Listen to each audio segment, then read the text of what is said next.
ക്ലാസ്സിന് ഞാൻ വന്നു. ഇല്ലാത്ത കുറെ ആൾക്കാരുണ്ടല്ലേ. പേര് സുധ, മലപ്പുറത്തുനിന്നാണ് വരുന്നത്. റൈസ് ടു ഫീലിങ്ങും അതുപോലെ അസൈറ്റിസ് ടാപ്പിങ്ങുമാണ് ഇന്നത്തെ ടോപ്പിക്ക്.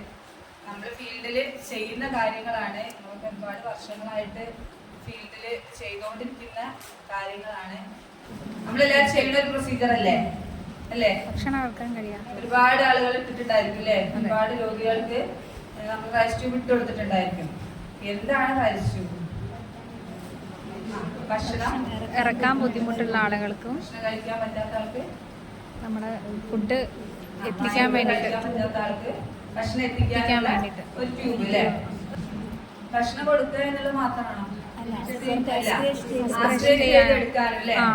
എന്തെങ്കിലും സ്റ്റൊമക്കിനകത്ത് എന്തെങ്കിലും ഫോറിൻ ബോഡീസോ അല്ലെങ്കിൽ എന്തെങ്കിലും പോയിസണോ അങ്ങനെയൊക്കെ വരുന്ന സമയത്തും, അതുപോലെ അധികം വരുന്ന ഗ്യാസ്ട്രിക് ജ്യൂസ് അതുപോലെ അങ്ങനെയുള്ള സന്ദർഭങ്ങളും, പിന്നെ അതുപോലെ ടെസ്റ്റുകൾ ചെയ്യാനൊക്കെ നമ്മൾ റൈസ് ട്യൂബ് ഇട്ടിട്ട് നമ്മൾ ചെയ്യാറ്. അപ്പൊ ആസ്പിറേറ്റ് ചെയ്തെടുക്കാനും അതുപോലെ ഉള്ളിലേക്ക് ഫീഡ് കൊടുക്കാനും വേണ്ടിയിട്ട് നമ്മൾ ഉപയോഗിക്കുന്ന ഒരു ട്യൂബാണ് റൈസ് ട്യൂബ് അല്ലേ?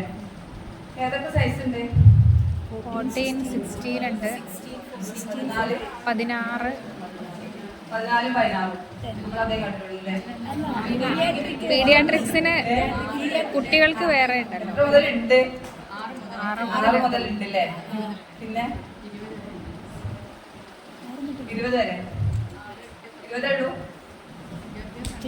എത്ര സൈസ് ഉണ്ട്? കത്തീഡ്ര 14, 16, 18, 20, 20,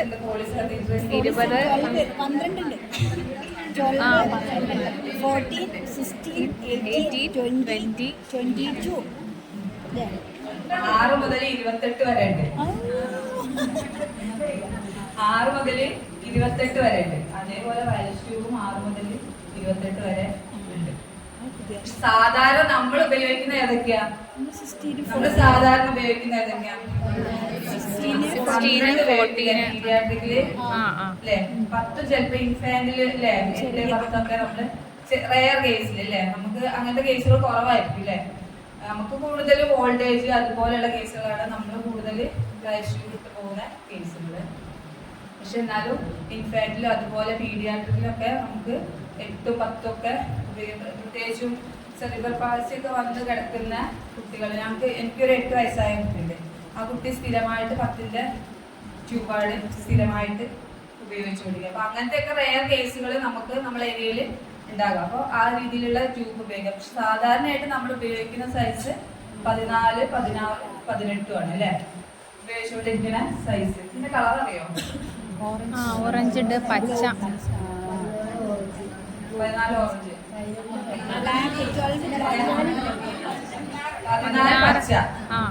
14 പച്ച, 16 ഓറഞ്ച്. നമുക്കറിയാം കത്തീഡ്രന്റെ കളർ അല്ലേ? അതേ കളർ തന്നെയാണ് റൈസ് ട്യൂബിനും വരുന്നത്. 18 റെഡ് അല്ലേ? ആ രീതിയിൽ തന്നെയാണ് വരുന്നത്. ഇത് എങ്ങനെയാണ് നമ്മൾ സൈസ് തീരുമാനിക്കുന്നത്? അഡൽസിന് വേറെ പ്രായം, അവരുടെ വെയിറ്റ്, സൈസ് ഇടണം നമ്മളത് എങ്ങനെയാണ് തീരുമാനിക്കുന്നത്? ഏജ് ലെവലും വെയിറ്റും.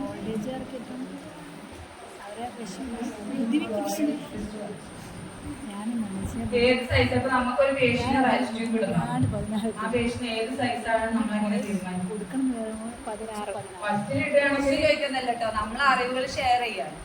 ഫസ്റ്റിലാണെങ്കിൽ നമ്മള് എന്താ പറയാ പീഡിയാട്രിക്സ് അല്ലെങ്കിൽ ഒരു 14 സ്റ്റാർട്ട് ചെയ്യുന്നത്. പിന്നെ അധികം നമ്മൾ ഹോസ്പിറ്റലിനൊക്കെ റെഫർ ചെയ്യുന്ന അത് അവിടുന്ന് ഇട്ട് വരികയാണ് ചെയ്യാൻ. അപ്പൊ അത് ചെയ്യുകയാണെങ്കിൽ നമ്മൾ അതേ അളവിൽ എടുക്കും. ചിലപ്പം പോരാത്തുണ്ടെങ്കിൽ സിനോക്കാക്കും. നമ്മൾ പോരാത്ത അവരെന്താ അതെന്താണ് സൈസ് മാറ്റണതെന്ന് പറയുമ്പോ നമ്മള് പോരാത്തെന്ന് പറയുമ്പോ എന്താണ്? ട്യൂബ് കയറാണ്ടിരിക്കുക, ബ്ലോക്ക് വരിക. കുറച്ചുകൂടെ മെഡിസിനും കാര്യങ്ങളൊക്കെ കൊടുക്കുമ്പോൾ പ്രശ്നം ശരിക്കും 14. പുതിയൊരു കേസാണ്. റൈസ് ട്യൂബ് ഇടേണ്ട ഒരു പേഷ്യന്റ് ആണ്. റൈസ് ട്യൂബ് ഇടണം. നമ്മളെങ്ങനെ സൈസ് തീരുമാനിക്കും? നമ്മളെ കയ്യിലുള്ള സൈസ് ഏതാണോ അതാണ്ട് ഇടും അല്ല? അങ്ങനെയല്ലേ? അവർക്ക് എന്റെ കയ്യിൽ 14 ഉള്ളൂ, അതുകൊണ്ട് ഞാൻ 14 ഇട്ടു. ഇടൂല.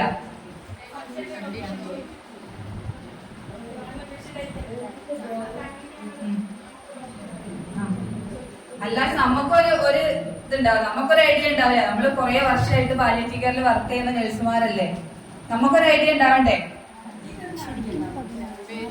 കത്തീരിന് ഐഡിയ ഉണ്ട്. അതെങ്ങനെ ഐഡിയ ഉണ്ടാക്കിയേ?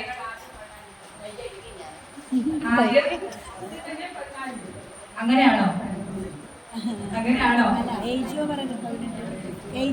കത്തീരിടുമ്പോ ഫസ്റ്റ് 14 ഇടണമെന്ന് എവിടെയെങ്കിലും എഴുതിച്ചിട്ടുണ്ടോ? എവിടെയെങ്കിലും പഠിച്ചിട്ടുണ്ടോ നിങ്ങള്? ഞാൻ പിന്നെ ചോദ്യം ചോദിക്കില്ലേ? വളരെ ശ്രദ്ധിച്ച് പറഞ്ഞോളെ സിസ്റ്റർ പിന്നെ ചോദ്യം ചോദിക്കുന്നത്. ആദ്യം നമ്മള് 14 ഇടുന്നത് കത്തീരിടുമ്പോ? അങ്ങനെയാണോ? രോഗിയുടെ പ്രയാസത്തിനനുസരിച്ചല്ലേ കത്തീരിന്റെ സൈസ് നമ്മൾ തീരുമാനിക്കുന്നത്, അല്ലേ? രോഗിയുടെ പ്രയാസത്തിനനുസരിച്ച് ഇപ്പൊ ഒരു ഹെമച്യൂറി ഉള്ള ഒരു പേഷ്യന്റിന് 14 കത്തീരിട്ടിട്ട് എന്താ കാര്യം? എന്താ കാര്യമുള്ളത്?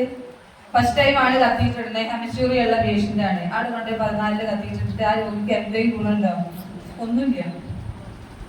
ഒരു BPH ഉള്ള പേഷ്യന്റ് അവിടെ 14 കത്തീരിട്ടിട്ട് എന്തെങ്കിലും ഗുണമുണ്ടാവും? ഒന്നുമില്ല. അവിടെ എന്താ സംഭവിക്കുന്നത്? BPH ഉള്ള ഒരു പേഷ്യന്റ്, പ്രോസ്റ്റേറ്റ് ഉള്ള ഒരു പേഷ്യന്റ് ആണ്. ആ പേഷ്യന്റ് 14 കത്തീറ്ററാണ് നമ്മൾ സജസ്റ്റ് ചെയ്യുന്നത്, നമ്മൾ ഇടുന്നത്. അവിടെ എന്താ സംഭവിക്കുന്നത്?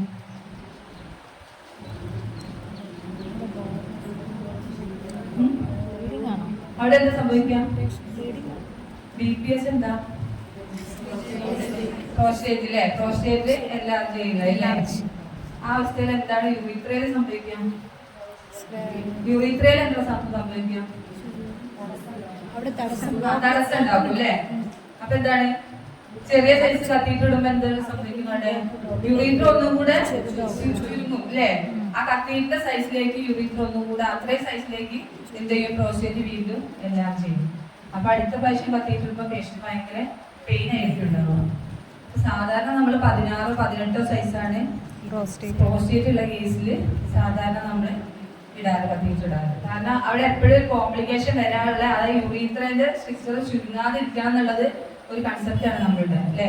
യൂറിത്രന്റെ സൈസ് കുറയരുത് എന്നുള്ളത് കാര്യമുണ്ട്. അപ്പൊ അതുകൊണ്ട് അവിടെ നമ്മൾ 16-18 കത്തീറ്റർ തന്നെ. അപ്പൊ രോഗിയുടെ ബുദ്ധിമുട്ടിനനുസരിച്ചാണ് നമ്മൾ ട്യൂബ് സജസ്റ്റ് ചെയ്യുന്നത്. അല്ലാതെ ആദ്യം ഇടുമ്പോൾ 14 ഇടണം അങ്ങനെ ഒരു കൺസെപ്റ്റ് ഇല്ലാന്നാണ് ഞാൻ പഠിച്ചത്. ആദ്യം ഇടുമ്പോൾ നമ്മൾ 14 ഇടണം എന്നുള്ളൊരു കൺസെപ്റ്റ് ഇല്ലാന്നാണ്. കാരണം രോഗിയുടെ പ്രയാസം എന്താണോ അത് നോക്കിയിട്ട് വേണം നമ്മൾ അവർക്ക് ഏത് ട്യൂബ് എന്ന് സജസ്റ്റ് ചെയ്യാൻ. ഇനിയിപ്പോൾ റൈസ് ട്യൂബ് നമ്മൾ പറഞ്ഞു, ഏത് ട്യൂബ് ഇടണം? ഫസ്റ്റ് ഒരു പേഷ്യന്റ് ഇടാണ്. നമ്മൾ എങ്ങനെ ട്യൂബിന്റെ സൈസ് തീരുമാനിക്കും? ആ പേഷ്യന്റെ കണ്ടീഷൻ നോക്കും. എന്തൊക്കെ നോക്കും?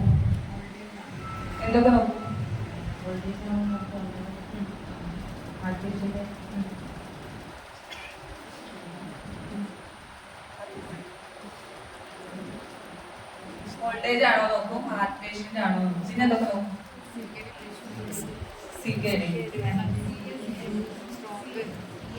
CA ആണോ നോക്കും? പിന്നെ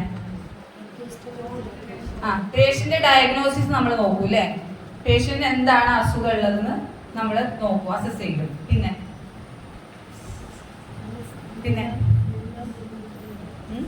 വിഴുങ്ങാൻ ബുദ്ധിമുട്ടുള്ള പേഷ്യന്റ് ആണോ നോക്കും. പിന്നെ കോൺഷ്യസ് ആണോ അൺകോൺഷ്യസ് ആകുന്നത് നോക്കും. പിന്നെ ട്രക്കിയോസ്റ്റമി ഒക്കെ ചെയ്തിട്ടുള്ള കേസുകളാണോ എന്നുള്ളത് അസസ് ചെയ്യും. പിന്നെ പേഷ്യന്റ് കോപ്പറേറ്റ് ചെയ്യുന്നതും ട്യൂബിന്റെ സൈസും തമ്മിൽ ബന്ധമുണ്ടോ? അത് ഏത് സൈസ് ആണെങ്കിലും പേഷ്യന്റ് കോപ്പറേറ്റ് ചെയ്യില്ല. ചെറിയ സൈസ് ഇട്ടാലും വലിയ സൈസ് ആണെങ്കിലും പേഷ്യന്റ് കോപ്പറേറ്റ് ചെയ്യാത്ത പേഷ്യന്റ് കോപ്പറേറ്റ് ചെയ്യില്ല. വേറെ എന്താ നമ്മൾ നോക്കുക? പ്രധാനപ്പെട്ട ഒരു സാധനങ്ങൾ വിട്ടു. പ്രധാനപ്പെട്ട ഒരു സാധനം വിട്ടുപോയി. രോഗിക്ക് ഫുഡ് എത്രമാത്രം ആവശ്യമുണ്ടോ നമ്മൾ നോക്കും, ഇല്ലേ? അതായത് അവരുടെ ജീവൻ നിലനിൽക്കാൻ മാത്രമാണ് ഒരു ഫ്ലൂയിഡ് ടൈപ്പ് ഫുഡ് മാത്രമാണ് ആവശ്യമെങ്കിൽ നമ്മൾ 18 സൈസ് കത്തിട്ടുണ്ടോ? വേണ്ട അല്ലേ? അതല്ല, ഇപ്പൊ ഒരു സ്ട്രോക്ക് വന്ന കേസാണ്, അയാൾക്ക് വേറെ പ്രശ്നങ്ങളൊന്നുമില്ല. ഒരു സ്ട്രോക്ക് വന്ന കേസാണ്, അയാൾ ലൈഫ് ലോങ് കുറെ വർഷങ്ങൾ ജീവിക്കാനുള്ള ആളാണ്. പക്ഷെ അയാൾക്ക് ഭക്ഷണം ഇറക്കാൻ വയ്യ. തരിപ്പ് പോണ ആസ്പിരേഷൻ വരുന്ന പ്രശ്നമുണ്ട്. അയാൾക്ക് ഇത് ട്യൂബ് കൂടെ ഭക്ഷണം കൊടുത്തിട്ട് വേണം അയാളുടെ ആരോഗ്യം മെച്ചപ്പെടുത്താൻ. അപ്പൊ എന്ത് ചെയ്യും? അപ്പൊ 14 കത്തിയിട്ട് റൈസ് ട്യൂബ് ഇട്ടിട്ട് കാര്യമുണ്ടോ? ഇല്ല. അപ്പൊ നമ്മൾ 16, 18 അവിടെ സെലക്ട് ചെയ്യേണ്ട ആവശ്യം. അപ്പൊ രോഗിക്ക് എത്രമാത്രം ഫുഡ് ആവശ്യമുണ്ട്, ആവശ്യമുണ്ടെന്ന് നമ്മൾ അസസ് ചെയ്യണം. എന്നിട്ട് വേണം നമ്മൾ തുണിയുടെ സൈസ് സെലക്ട് ചെയ്യാൻ. പിന്നെ നമുക്ക് ഏജ് നോക്കാം അല്ലെ, പീഡിയാട്രിക് ആണോ, ഇൻഫന്റ് ആണോ, അഡൽട്ട് ആണോ, അഡോളസെന്റ് ആണോ, അങ്ങനെ തുടങ്ങിയിട്ടുള്ള കാര്യങ്ങളും കൂടെ നമ്മൾ അതിന്റെ കൂടെ. ഒരു പീഡിയാട്രിക് കേസ് നമുക്ക് 12 വയസ്സ് കത്തിയിട്ട് റൈസ് ട്യൂബ് ഇടേണ്ട ആവശ്യം ഇല്ല. അപ്പൊ രോഗിയുടെ ഏജും കൂടെ നമ്മൾ അതിനകത്ത് മോണിറ്റർ ചെയ്യും, അസസ് ചെയ്യും. എന്നിട്ടാണ് നമ്മൾ ഏത് സൈസ് ട്യൂബാണ് അവർക്ക് ഇടേണ്ടത് എന്നുള്ള കാര്യം അസസ് ചെയ്ത് തീരുമാനിക്കുന്നത്. ഇനി നമ്മൾ റൈസ് ട്യൂബ് ഇടാൻ തീരുമാനിച്ചു, നമ്മൾ വീട്ടുകാരുടെ അടുത്ത് പറഞ്ഞില്ലേ, സംസാരിച്ചു. രോഗിക്ക് ബോധം ഉണ്ടെങ്കിൽ രോഗിയുടെ അടുത്ത് നമ്മൾ സംസാരിക്കും. ഏതൊക്കെ കണ്ടീഷനിലാണ് നമ്മൾ ട്യൂബ് ഇടേണ്ടത്, ഏതൊക്കെ അവസ്ഥയിലാണ് റൈസ് ട്യൂബ് ഇടേണ്ട കണ്ടീഷൻ തീരെ ഭക്ഷണം വായിൽ കൂടെ എടുക്കാൻ പറ്റാത്ത അവസ്ഥയിൽ, ഏതെങ്കിലും ഒരു സർജറി, ഓറൽ വായലൊക്കെ സർജറി ചെയ്യുന്ന ഒരു സാഹചര്യത്തിൽ ചിലപ്പോൾ അവർക്ക് ഓറലി ഫുഡ് എടുക്കാൻ പറ്റില്ല. ചിലപ്പോൾ ഒരു പീരിയഡ് പറഞ്ഞിട്ടുണ്ടായിരിക്കില്ല, ആ മുറിവ് ഉണങ്ങുന്നവരെ, അതല്ലെങ്കിൽ ആ സർജറിന്റെ സൈറ്റിന് ഇൻഫെക്ഷൻ വരാത്ത രീതിയിൽ ചിലപ്പോൾ ഒരു പീരിയഡ് പറഞ്ഞിട്ടുണ്ട്. ഇത്ര കാലം അവർക്ക് ചിലപ്പോൾ ട്യൂബിട്ട് ഭക്ഷണം കൊടുക്കേണ്ട ആവശ്യം വരും. പിന്നെ നമ്മൾ കോമൺലി കാണുന്ന കേസുകൾ മിക്കവാറും സ്ട്രോക്ക് പറഞ്ഞ കേസിലാണ്. കൂടുതൽ നമ്മൾ റൈസ് ട്യൂബ് ഇട്ട് പോണ ആ കേസിലാണ്.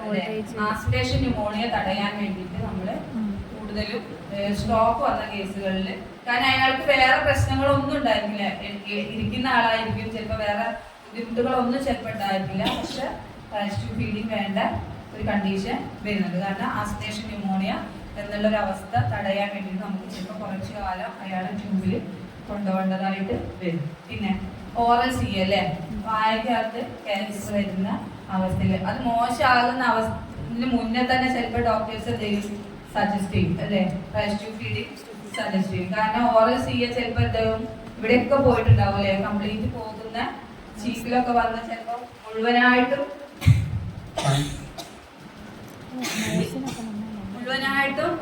വായിൽ കൂടെ എടുക്കാൻ പറ്റാത്തൊരു കണ്ടീഷൻ വരുന്ന രോഗികൾ. അപ്പൊ ഡോക്ടേഴ്സ് മുന്നേ തന്നെ സജസ്റ്റ് ചെയ്യുന്നത് റൈസ് ട്യൂബ് ഫീഡിങ്ങോ അല്ലെങ്കിൽ ഗ്യാസ്ട്രോസ്റ്റമി ഒക്കെ മിക്കവാറും.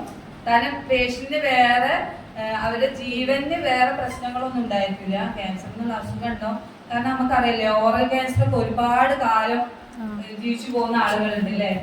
നമുക്ക് കാണുമ്പോൾ തന്നെ ഒരു ഭീകരാവസ്ഥയായിരിക്കും, പക്ഷെ അവരുടെ ലൈഫിന് ഒരു പ്രശ്നവും ഉണ്ടാവില്ല, കുറേ കാലം ചെയ്യും. പക്ഷെ ഭക്ഷണം എടുക്കാൻ പ്രയാസമുള്ള പേഷ്യൻസിന്, അതുപോലെ ടങ് അങ്ങനെയുള്ള കേസുകളിലൊക്കെ, ബക്കൽ ഗ്ലൂക്കോസ് അങ്ങനെയുള്ള കേസുകളിലൊക്കെ ചിലപ്പോൾ നമുക്ക് റൈസ് ട്യൂബ് ഫീഡിങ് നമുക്ക് സജസ്റ്റ് ചെയ്യേണ്ടി വരും, റൈസ് ട്യൂബ് ഇട്ട് കൊടുക്കേണ്ടതായിട്ടുള്ള അവസ്ഥ വരും. പിന്നെ അതുപോലെ നമ്മൾ നേരത്തെ പറഞ്ഞ പോലെ എന്തെങ്കിലും ആസ്പിരേറ്റ് ചെയ്ത് എടുക്കുന്നതിന് വേണ്ടിയിട്ട്. പിന്നെ അൺകോൺഷ്യസ് ആയ പേഷ്യൻസിന് അല്ലേ, അൺകോൺഷ്യസ് ആയി കിടക്കുന്ന ഓറൽ ഫീഡിങ് എടുക്കാൻ പറ്റാത്ത പേഷ്യൻസിനും നമുക്ക് റൈസ് ട്യൂബ് ഫീഡിങ് ചെയ്യേണ്ടതായിട്ട് വരും. അതല്ലാത്ത മിക്കവാറും രോഗികളിൽ നമുക്ക് റൈസ് ട്യൂബ് ഫീഡിങ് നമ്മൾ അങ്ങോട്ട് നിർബന്ധിച്ച് ചെയ്യേണ്ട സാധനമാണോ? അല്ല അല്ലേ, രോഗിക്ക് അത്യാവശ്യമാണ്. നമ്മൾ ഒരു ട്യൂബിനെ നമ്മൾ പ്രോത്സാഹിപ്പിക്കുന്നില്ല അല്ലെ, എല്ലാ ട്യൂബും നമ്മൾ ഒഴിവാക്കി രോഗീനെ സ്വസ്ഥമായിട്ട് കിടക്കാനാണ് നമ്മൾ അല്ലെ. നമ്മൾ തീരെ ഓറലി എടുക്കുന്നില്ല, തീരെ കഴിക്കാൻ, ചിലപ്പോൾ വീട്ടുകാർ ഇങ്ങോട്ട് പറയും ട്യൂബിട്ടിട്ട് ഭക്ഷണം കൊടുത്തൂടെ. നമ്മൾ അങ്ങോട്ട് എന്താ ചോദിക്കല്, എത്ര ഭക്ഷണം ഒരു ദിവസം കഴിക്കുന്നുണ്ട് ചോദിക്കും അല്ലേ. കാരണം തീരെ മോശമായ ഒരു പേഷ്യന്റ് മിക്കവാറും ആളുകൾ പറയും അവർക്ക് ഇതെങ്ങനെ ഇടുന്നു, ഇതിന്റെ ബുദ്ധിമുട്ട് എന്താണെന്ന് അറിയാത്തതുകൊണ്ട് ട്യൂബിട്ട് ഭക്ഷണം കൊടുത്തൂടെ എന്ന്. കാരണം നമ്മളുടെ മൂക്കിൽ അതൊന്ന് ഇട്ട് നോക്കണം, അതിന്റെ ബുദ്ധിമുട്ട് എത്രമാത്രം ഉണ്ട് എന്നുള്ളത് അറിയാൻ വേണ്ടിയിട്ട്. അപ്പോൾ നമ്മളത് ഇടുമ്പോൾ രോഗിക്കുണ്ടാവുന്ന പ്രയാസങ്ങൾ ഒരുപാട് കൂടുതലാണ്. അപ്പൊ എത്രമാത്രം അവർക്ക് രോഗിക്ക് ആവശ്യമുള്ള ഭക്ഷണം അവർ വായിൽ കൂടെ കുറച്ചെങ്കിലും എടുക്കുന്നുണ്ടെങ്കിൽ നമ്മൾ ഒരിക്കലും റൈസ് ട്യൂബ് ഫീഡിനെ പറയുന്നില്ല, പ്രോത്സാഹിപ്പിക്കുന്നില്ല. അവർക്ക് ഓറലി തന്നെ കൊടുക്കാൻ വേണ്ടിയിട്ടാണ് നമ്മൾ പറയുന്നത്. ഇത്രയും ഇൻഡിക്കേഷൻസ് ഉണ്ടെങ്കിൽ മാത്രമാണ് നമ്മൾ റൈസ് ട്യൂബ് ഫീഡിങ് പറയുന്നത്. കാരണം രോഗി വേറൊരു കോംപ്ലിക്കേഷനിലേക്ക് പോകാതിരിക്കാൻ വേണ്ടിയിട്ടാണ് നമ്മൾ റൈസ് ട്യൂബ് ഫീഡിങ്ങും അതുപോലെ അവരുടെ ജീവൻ മുന്നോട്ട് കൊണ്ടുപോകാൻ വേണ്ടിയിട്ടാണ്, അവരുടെ ലൈഫ് വലിയ പ്രശ്നങ്ങളില്ലാതെ കൊണ്ടുപോകാൻ വേണ്ടിയിട്ടാണ് നമ്മൾ റൈസ് ട്യൂബ് ഫീഡിങ് പറയുന്നത്.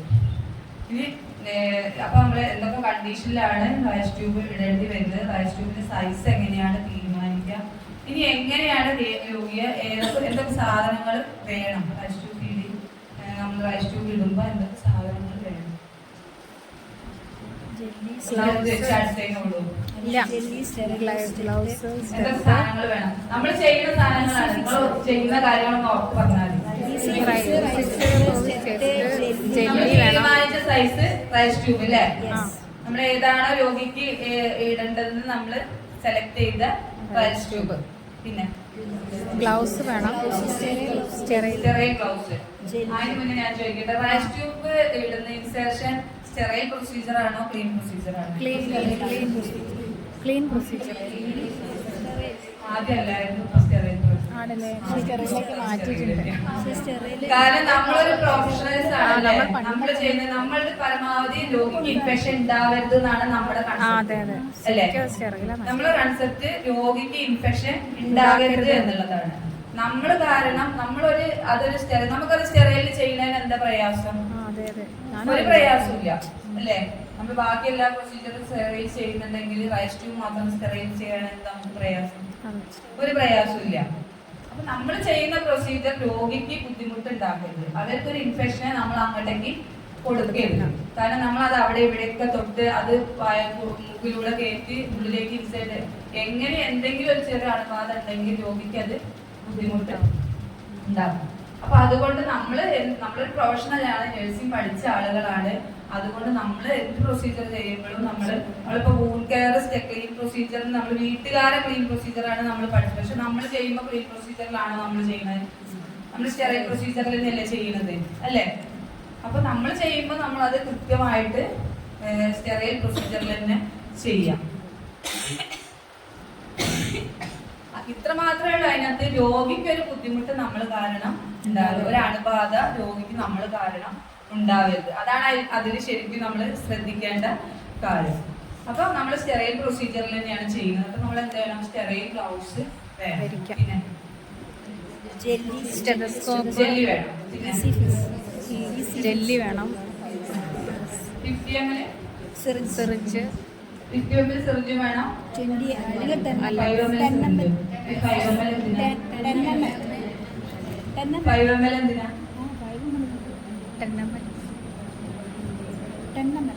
10 ml ആണ്. 20. 5 ml, 10 ml, 20, 50. ഇത്ര സിറിഞ്ച് വന്നിട്ടുണ്ടോ? പിന്നെ എന്തൊക്കെ വേണം? സ്റ്റെതസ്കോപ്പ്, പിന്നെ എന്തൊക്കെ വേണം? ജെല്ലി വേണം, ഫീഡ് ചെയ്യാനുള്ള വെള്ളം വേണം, ടെസ്റ്റ് വേണം, പിന്നെ ജെല്ലി വേണം, പിന്നെ സൈലോക്കൻ ജെല്ലി വേണം, സൈലോക്കൻ ജെല്ലി, ലൂബ്രിക്കന്റ് വേണം അല്ലേ, വേണം, പിന്നെ പ്ലാസ്റ്റർ വേണം അല്ലേ. ഏത് പ്ലാസ്റ്റർ സാധാരണ സർജിക്കൽ ഏത് പ്ലാസ്റ്റർ ഉപയോഗിച്ചാലും കുഴപ്പമില്ല. ഏത് പേപ്പർ പ്ലാസ്റ്റർ ആയാലും അഡൽസി ടേപ്പ് ആയാലും ഡൈനാപ്ലാസ്റ്റ് ആയാലും കുഴപ്പമില്ല. പക്ഷെ അത് വീട്ടുകാരെ കൃത്യമായിട്ട് പറഞ്ഞ് പഠിപ്പിച്ചു കൊടുക്കണം എങ്ങനെ ഒട്ടിക്കണം. കാരണം ഇത് മാസങ്ങളോളം വെച്ചിരിക്കാൻ പറ്റില്ല. ഒട്ടിച്ച ടേപ്പ് ഏത് ടേപ്പാണ് ഒട്ടിച്ചതെങ്കിലും മാസങ്ങളോളം വെച്ചിരിക്കാൻ പറ്റില്ല. കാരണം അടുത്ത മാസം നമ്മൾ ചെല്ലുമ്പോൾ മിക്കവാറും മൂക്കില് തൊലി നമ്മളെ കൂടെ പോന്നിട്ടുണ്ടായിരുന്നു. അപ്പൊ അത് കൃത്യമായിട്ട് നമ്മൾ വീട്ടുകാരെ പഠിപ്പിച്ചു കൊടുത്തിട്ടാണ് പോരുന്നത്. പിന്നെ ഇത്ര മതിയോ? കഴിഞ്ഞോ? വീട്ടിലേക്ക് നമ്മൾ കൊണ്ടുപോകും, വീട്ടില് കൊണ്ടുപോവാ. ഫീൽഡില് ഹോം കെയർ പോകുമ്പോ നമ്മള് പോണേ ഹോം കെയർ അല്ലേ പിന്നീടൊക്കെ കൊണ്ടുപോവാ ഇല്ല. ആ വീട്ടിൽ അവൈലബിൾ ആയ വേസ്റ്റ് ബിന്നില്ലേ, വേസ്റ്റ് ഇടാന് അവിടെ എന്താണ് അവൈലബിൾ ആയിട്ടുള്ള സാധനം അതാണ് നമ്മൾ യൂസ് ചെയ്യുന്നത് അല്ലേ. അങ്ങനെ തന്നെയല്ലേ എല്ലാരും. ആ വീട്ടിൽ എന്താണോ അവൈലബിൾ ആയിട്ടുള്ള ഒരു ഹോസ്പിറ്റൽ സെറ്റപ്പിലാണെങ്കിൽ നമുക്ക് കിഡ്നിയൊക്കെ പറയാം. പിന്നെ കഴിഞ്ഞോ? കൊടുക്കാണ്.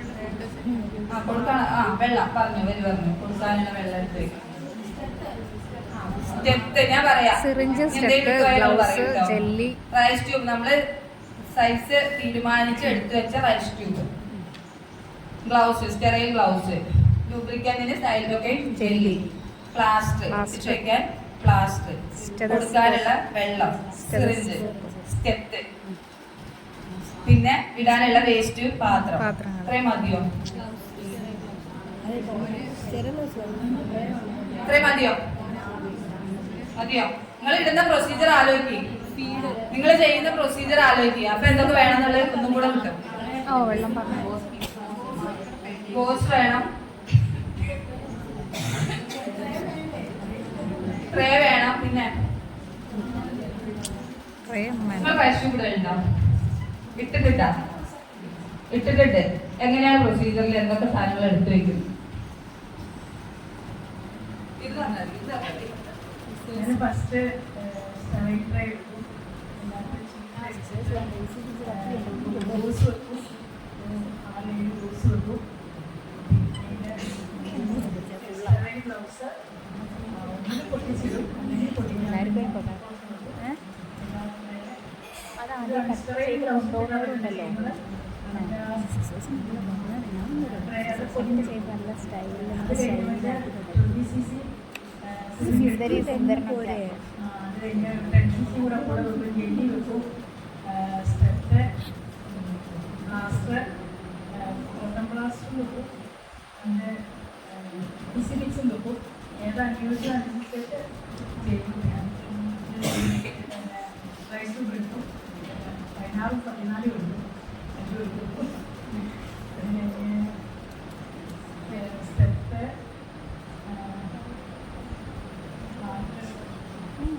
ടവല്, പിന്നെ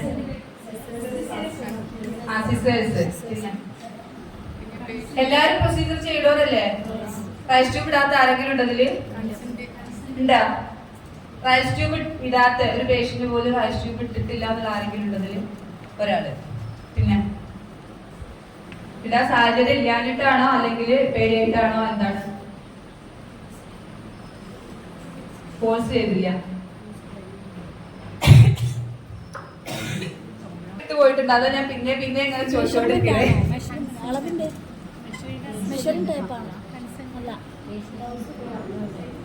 ഒന്നുകൂടെ ആലോചിക്കും, ഇടുന്ന പ്രൊസീജിയർ ചിന്തിക്കും, ഇടുന്ന പ്രൊസീജിയർ കൺസെന്റ് ഒക്കെ നമ്മൾ വാങ്ങിക്കും, കൺസെന്റ് വാങ്ങിക്കും അല്ലേ? പിന്നെ ആ ഫീഡ് പറഞ്ഞ് വെള്ളം എടുത്ത് വെക്കുന്നു. ആദ്യം നമ്മൾ വെള്ളമല്ലേ കൊടുത്തു നോക്കുക, കറക്റ്റ് ആണോ എന്നറിയാൻ വേണ്ടിട്ട് വെള്ളം കൊടുത്തു നോക്കും. പൊസിഷൻ ആണോ? പേഷ്യന്റിന്റെ പൊസിഷൻ റെഡിയാക്കി. നിങ്ങളൊന്ന് ആലോചിക്കും. ഇട്ട് കഴിഞ്ഞിട്ട് ഫസ്റ്റ് നമ്മൾ റൈസ് ട്യൂബ് ഇൻസേർട്ട് ചെയ്തു. ഇൻസേർട്ട് ചെയ്തിട്ട് നമ്മളത് പൊസിഷൻ ആണോ നോക്കുക. എന്ത് ചെയ്യും? ആദ്യം എന്താ ചെയ്യാ? സ്റ്റെത്ത് വെച്ച് നോക്കുകയാണ് എല്ലാരും ചെയ്യണേ.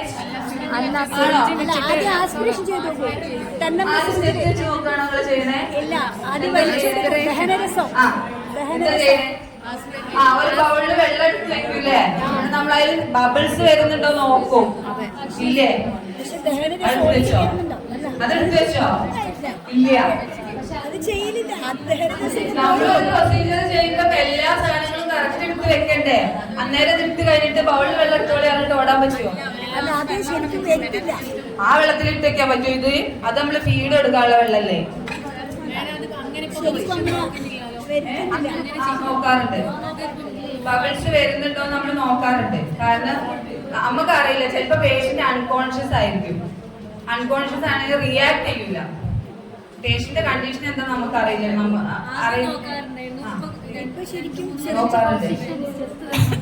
കാരണം ഇത് ഇവിടെ എവിടേക്ക് തടഞ്ഞു കിടക്കുകയാണോ നമുക്കറിയില്ല. നമ്മൾ ഇൻസേർട്ട് ചെയ്ത് വെച്ച് കിടക്കുകയാണോ ഒന്നും നമുക്കറിയില്ല. ചിലപ്പോൾ നമ്മൾ ഇൻസേർട്ട് ചെയ്യുമ്പോൾ അൺകോൺഷ്യസ് ആയ പേഷ്യന്റ് ചിലപ്പോൾ ലെഗ്സിലേക്ക് പോയിട്ടുണ്ടാവും. പേഷ്യന്റ് റിയാക്ഷൻ ഒന്നും ഉണ്ടാവില്ല, ബബിൾസ് നന്നായിട്ട് വരും.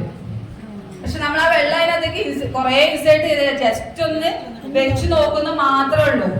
ജസ്റ്റ് ഒന്ന് നമ്മൾ വെച്ച് നോക്കുന്ന മാത്രമേ ഉള്ളൂ. അതായത് നമുക്കത് എവിടെയാണ് ഇരിക്കുന്നത് എന്നുള്ളത് നമുക്കൊന്ന് ഉറപ്പ് വരുത്താൻ മാത്രമാണ് നമ്മളത്.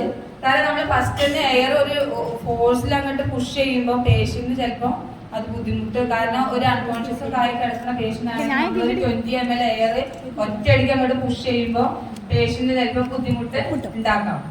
അത് ലങ്സിലാണെങ്കിൽ പോലും എയർ ആണ്, എന്നാലും ലങ്സിലാണെങ്കിൽ പോലും ചിലപ്പോൾ പേഷ്യന്റിന് ബുദ്ധിമുട്ട് ഉണ്ടാക്കാം. അപ്പൊ അതുകൊണ്ട് ആദ്യം നമ്മൾ ജസ്റ്റ് ഒന്ന് അത് നോക്കും, എവിടെയാണ് അത് ഇരിക്കുന്നത്, ബബിൾസ് വരുന്നുണ്ടോ. നമുക്ക് ചിലപ്പോൾ സംശയം തോന്നാം, അല്ലെ ഇത് പോയില്ലേ ഇറങ്ങിയില്ലേ എന്നുള്ളൊരു സംശയം തോന്നാം. അപ്പൊ നമ്മൾ അതിന് വെള്ളം കൂടെ നമ്മൾ എടുത്ത് വെക്കും. ഇനി എങ്ങനെയാണ് പേഷ്യന്റ് പൊസിഷൻ ചെയ്യുന്നത്, ഏത് പൊസിഷനിലാണ് റൈസ് ട്യൂബ് നമ്മൾ സാധനങ്ങളൊക്കെ നമ്മൾ എടുത്തു വെച്ചു, പേഷ്യന്റിന്റെ കൺസെന്റ് വായിച്ചു, പൊസിഷൻ എങ്ങനെ ചെയ്യുന്നു? ഞങ്ങൾ കിടത്തി വിട്ടോ. ഏത് പൊസിഷനിലാണ് നമ്മൾ റൈസ് ട്യൂബ് ഇടാൻ കംഫർട്ട്? സിറ്റിംഗ് പൊസിഷനിലാണെന്നാണ് സിസ്റ്റർ പറഞ്ഞത്. ഏറ്റവും കംഫർട്ടായ പൊസിഷൻ ഏതാ? സിറ്റിംഗ് പൊസിഷൻ തന്നെയാണ്. സിറ്റിംഗ് പൊസിഷൻ തന്നെയാണ് ഏറ്റവും കംഫർട്ടായ പൊസിഷൻ. ചിലപ്പോൾ നമുക്ക് എത്ര അൺകോൺഷ്യസ് ആയ പേഷ്യന്റ് ആണെങ്കിലും ചിലപ്പോൾ നമുക്ക് കിടത്തിയാലും കിട്ടിയില്ലെങ്കിൽ ജസ്റ്റ് ആ കട്ടിലൊന്ന് പൊക്കി വെച്ച് ഇരുത്തി കൊടുത്താല് സിറ്റിംഗ് പൊസിഷൻ ആണ്. ഈ സിറ്റിംഗിൽ പറ്റുന്നില്ലെങ്കിൽ മാത്രം നമ്മള് കിടത്തിയിട്ട് ചെയ്യും. എങ്ങനെ കിടത്തും? തലയണ ഒഴിവാക്കും, തുണി വെക്കും, എന്നിട്ട് കഴുത്തൊന്ന് മേലോട്ട് വെച്ചിട്ട് ആണ് നമ്മള് പൊസിഷൻ ചെയ്യുന്നത്. പിന്നെ പൊസിഷൻ ചെയ്ത് പേഷ്യന്റിനെ കറക്റ്റ് പൊസിഷനിലൊക്കെ നമ്മൾ കിടത്തി നമ്മൾ എന്ത് ചെയ്യും?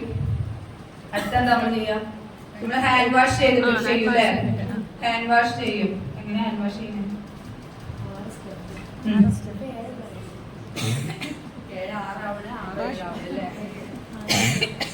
ഹാൻഡ് വാഷ് ഞാൻ പറയണോ? വേണ്ടല്ലോ, എല്ലാവർക്കും അറിയുന്നത് ഞാൻ വിശ്വസിക്കുന്നത്. ഇല്ലേ ഇല്ലേ എന്നാ പറ. എങ്ങനെയാണ് ചെയ്യാ? ഹാൻഡ് വാഷ് എങ്ങനെ ചെയ്യും? ഫസ്റ്റ് നമ്മൾ കൈ നനച്ചു അല്ലേ? അങ്ങനെയല്ലേ? ഫസ്റ്റ് നമ്മളെ കൈന്ന് നനച്ചു, അത് കഴിഞ്ഞ് സോപ്പ് എടുത്തു,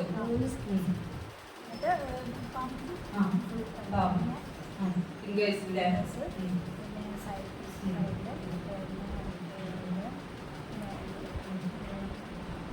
മാത്രമേ ഉള്ളൂ.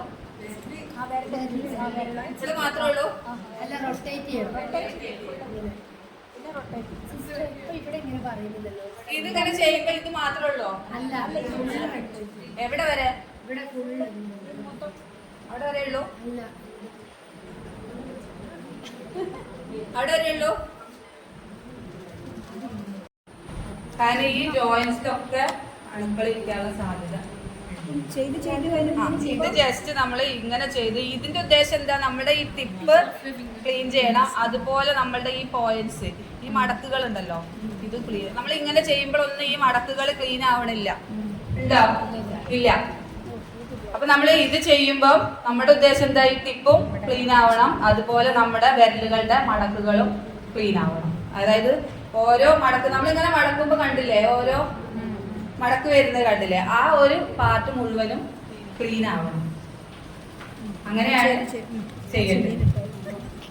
ഓക്കെ, എന്നിട്ട് നമ്മൾ ഹാൻഡ് വാഷ് ചെയ്യുന്നു, കൈ കഴുകിയിട്ട് നമ്മള് സ്റ്റെറൈൽ ഗ്ലൗസ് ഇടുന്നു. ഗ്ലൗസ് ഇടിക്കുന്നില്ല, ഞാൻ പ്രശ്നമാവും. അതുകൊണ്ട് ഗ്ലൗസ് നമ്മള് വേറെ എത്ര ഗ്ലൗസ് ഇടും? മതിയോ? മൂന്നെണ്ണം വേണം.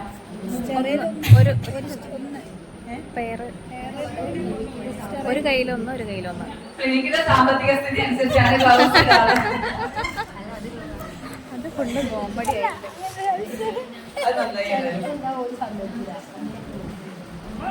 അത് അവരെ ക്ലിനിക്കിലെ ഭാരവാഹികളാണോ രോഗിയുടെ കംഫർട്ട് ഉത്തരവാദിത്തം കൂടുതൽ നഴ്സിനാണോ?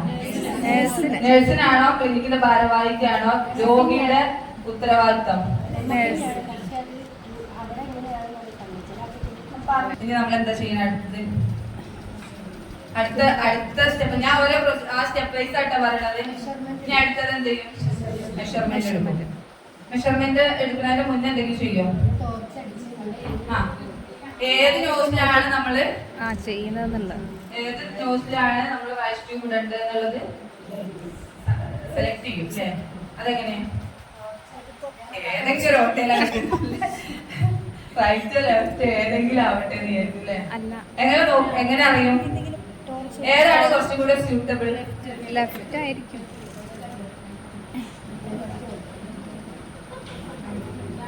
ഏതാണ് കുറച്ചും കൂടെ ഇടാൻ കംഫർട്ട് ആയിട്ടുള്ള?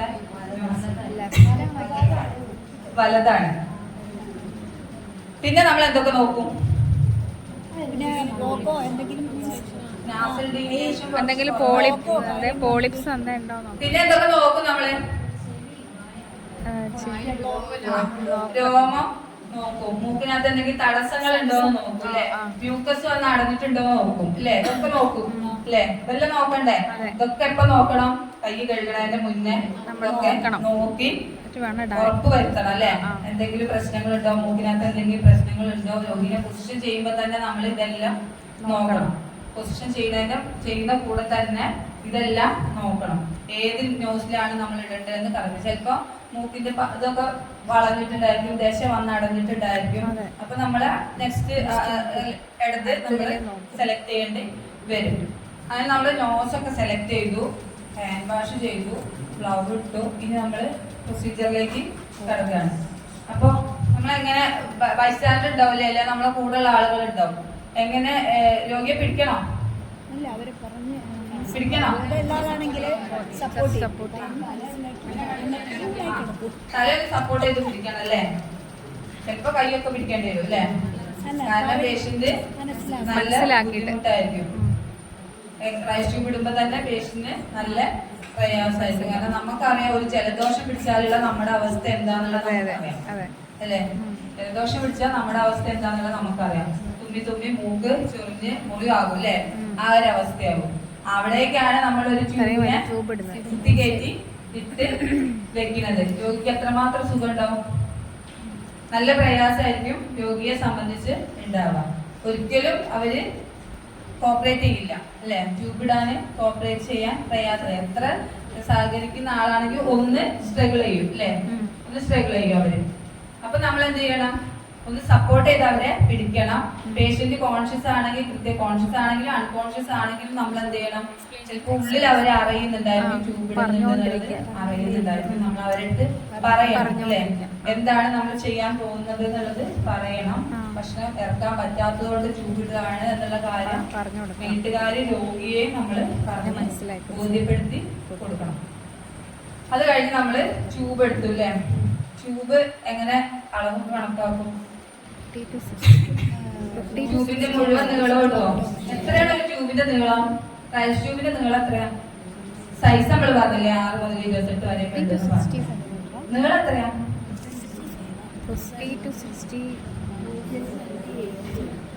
ടോട്ടൽ നോക്കീനോ? അതിന്റെ നീളം എത്രയാന്ന് അളന്ന് നോക്കീനോ? നോക്കീനോ എത്രയാണ്? 170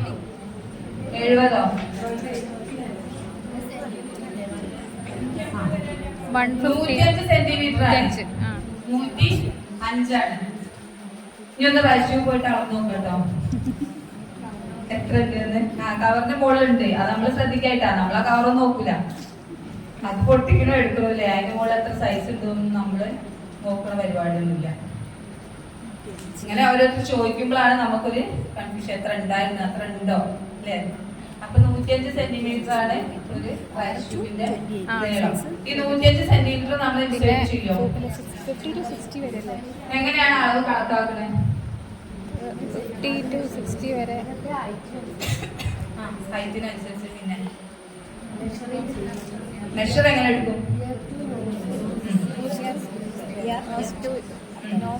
ഇയർ ടു ഇയർ ലോബ്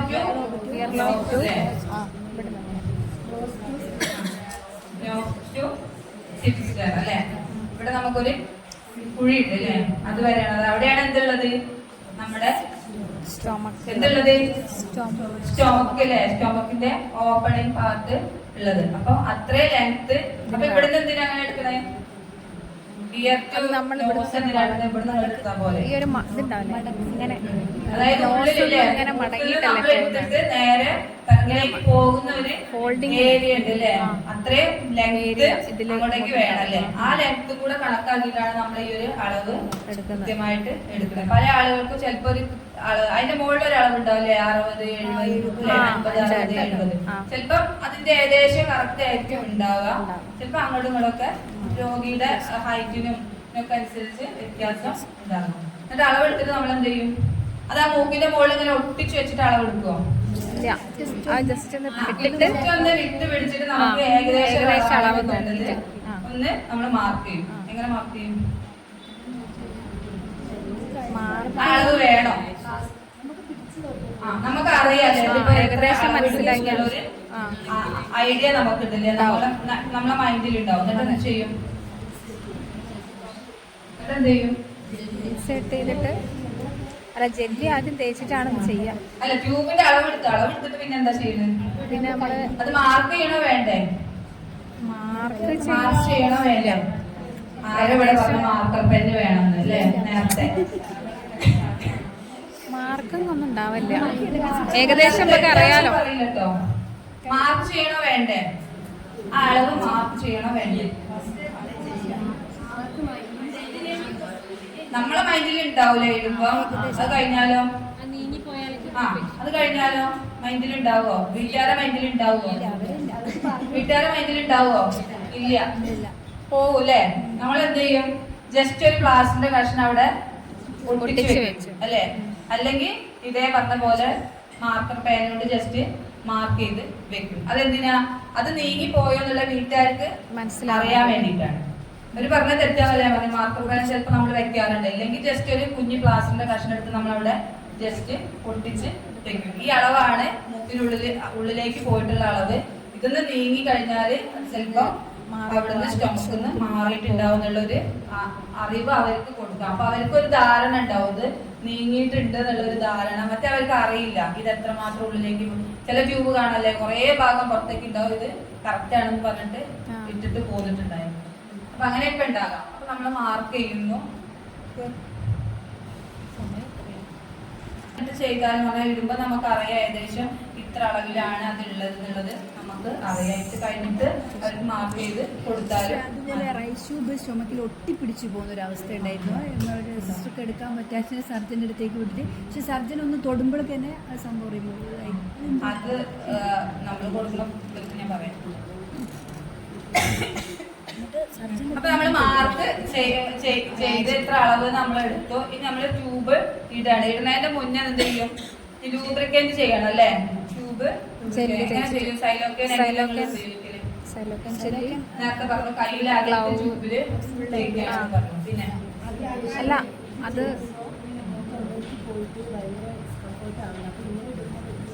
പ്രശ്നമില്ല. ട്യൂബിന്റെ മുകളില് ചെയ്യുമ്പോ അത്ര പ്രശ്നമില്ല. ഞാൻ ഇവിടെ വേറൊരാളോട് ചോദിക്കാം, ആണോ ചെയ്യുന്നത്? എങ്ങനെയാണ് അല്ല, ആദ്യം നമ്മള് ട്യൂബിന്റെ മുകളിൽ ഇങ്ങനെ ഇതാക്കിയിട്ട് സിറിഞ്ചിൽ എത്ര ജെല്ലി എടുക്കും?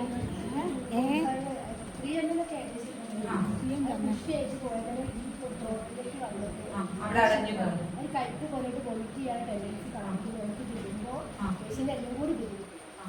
ഒരുപാട് ജെല്ലി ആവുമ്പോഴുള്ള പ്രശ്നം.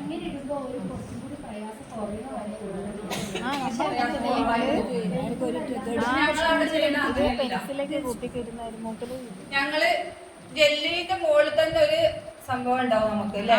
അതിന്റെ മുകളിൽ അല്ലേ? ജെല്ലി വാങ്ങിക്കുമ്പോ തന്നെ അതിന്റെ മുകളിൽ തന്നെ ഒരു ഇതുണ്ട്. അത് വെച്ചിട്ട് ജസ്റ്റ് മൂക്കിലേക്ക് ജെല്ലി പുഷ് ചെയ്യുക. അതായത് മൂക്കിനുള്ളില് കൊള്ളാവുന്ന അത്ര, ഒരുപാട് പുറത്തേക്ക് ഇങ്ങനെ ഒഴുകുന്ന രീതിയിലല്ല, മൂക്കിനുള്ളിൽ കൊള്ളാവുന്ന അത്ര ജെല്ലി നമ്മൾ പുഷ് ചെയ്യും. എന്നിട്ട് എത്ര സമയം വെയിറ്റ് ചെയ്യും? എത്ര സമയം വെയിറ്റ് ചെയ്യും? ഞാൻ റൈസ് ട്യൂബ് അവിടെ വെച്ചിട്ടോ, കത്തീറ്റർ നമ്മൾ ഇതാണ്, ജെല്ലി പുഷ് ചെയ്യും. നിങ്ങൾ എത്ര സമയം വെയിറ്റ് ചെയ്തിട്ടാണ് കത്തീറ്റർ ഇടുന്നത്?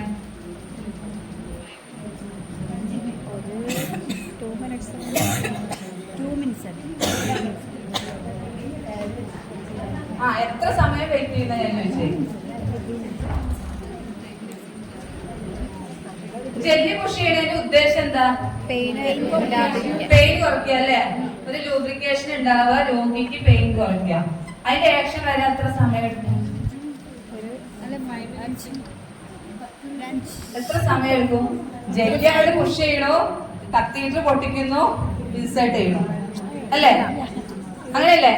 ഒരു 2 മിനിറ്റ് മതി. അങ്ങനെയല്ലേ? അല്ല, അങ്ങനെയല്ല.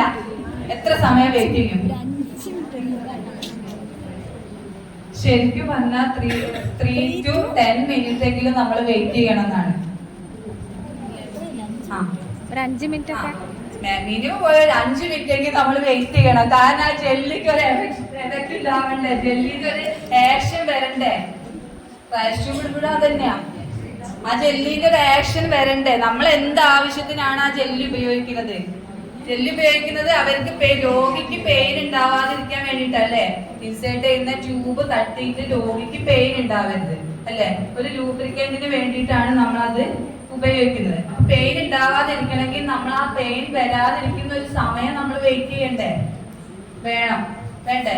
അപ്പൊ ഒരു 5 മിനിറ്റ് എങ്കിലും വെയിറ്റ് ചെയ്ത് അതൊന്ന് ലൂബ്രിക്കന്റ് ആവുന്ന വരെങ്കിലും നമ്മൾ വെയിറ്റ് ചെയ്തിട്ട് വേണം നമ്മൾ ട്യൂബ് ഇൻസേർട്ട് ചെയ്യാനായിട്ട്.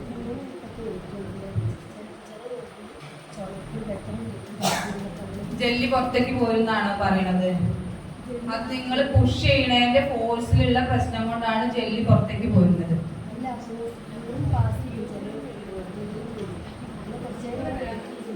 5 മിനിറ്റ് നിൽക്കാൻ പറ്റണില്ല എന്നാണ് പറയുന്നത്.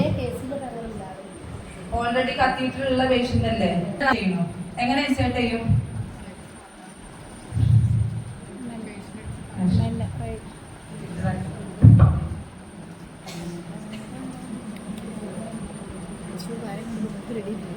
എന്റെ മൂക്കിലിട്ടോട്ടെ,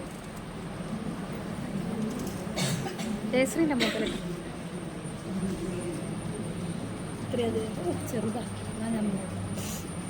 പീഡിയാട്രിക്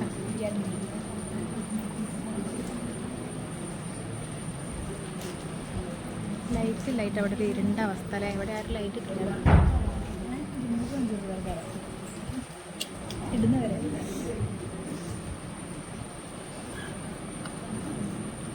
നമ്മൾ ഇൻസേർട്ട് ചെയ്യണല്ലേ? എങ്ങനെ പിടിക്കണത്? ഇങ്ങനെ വളച്ചിട്ട് ഇതെങ്ങനെ പിടിക്കണേ? ഒരു ഡെമോൺസ്ട്രേഷൻ ആയിക്കോട്ടെ. എങ്ങനെ പിടിക്കണത്?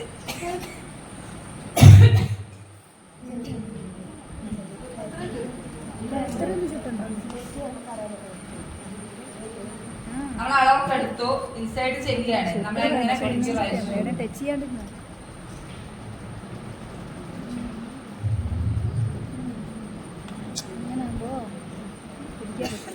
ഇട്ടിട്ട് വരുമ്പോ കൈ ഇങ്ങനെയാണോ? അല്ല ഇങ്ങനെയാണോ? അല്ല അല്ല അല്ല ഓക്കെ. അല്ല, ഓരോരുത്തരും പല രീതിയിലായിരിക്കും ചെയ്യണം. അത് ചോദിച്ചാൽ എങ്ങനെ പിടിക്കുന്നത്? എങ്ങനെ പിടിക്കുന്നത്?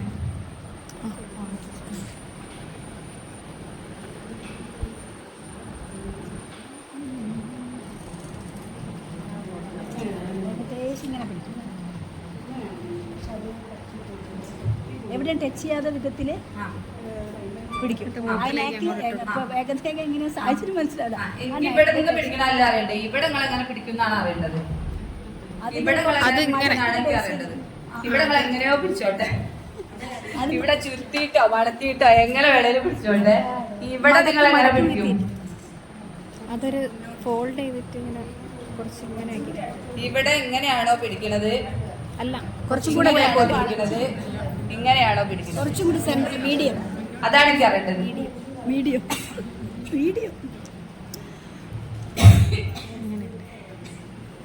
ഇവിടുന്ന് എക്സ്പീരിയൻസിലാണ് അവിടെ കൊടുത്തിട്ട് എന്താ പറഞ്ഞത്? എങ്ങനെ പിടിക്കും? ലിസ്റ്റ് എങ്ങനെയാണ്?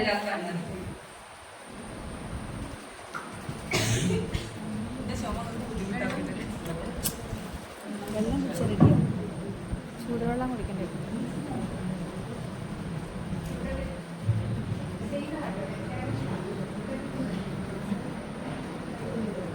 മീഡിയം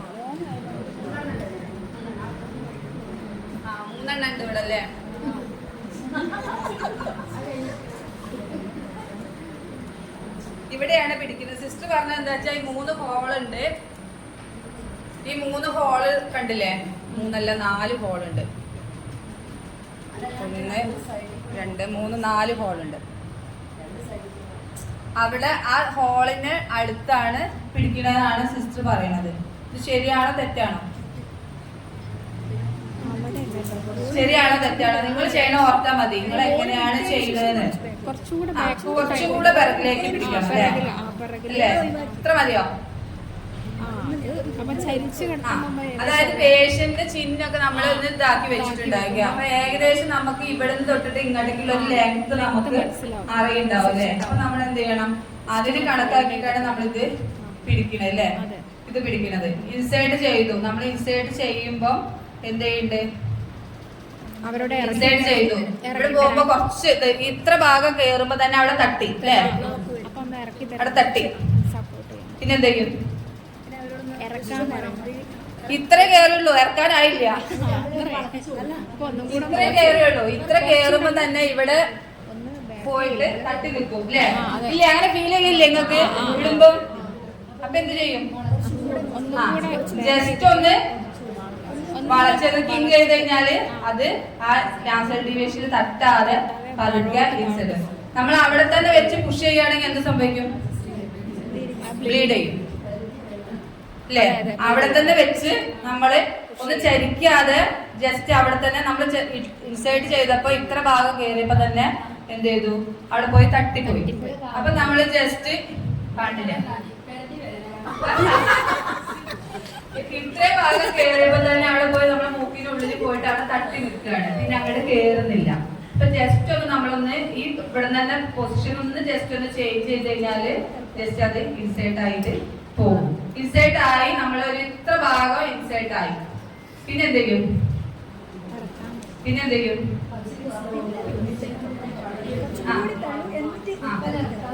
ഇറക്കാൻ പറയൂല്ലേ? ഇത്ര ഭാഗം എത്തിയപ്പോ, ഇത്ര ഭാഗം എത്തുമ്പോ എവിടെ എത്തി? അത് ട്യൂബ്. അതിനാണ് ഞാൻ ആ സിസ്റ്റം പോയ ആൾ പോയി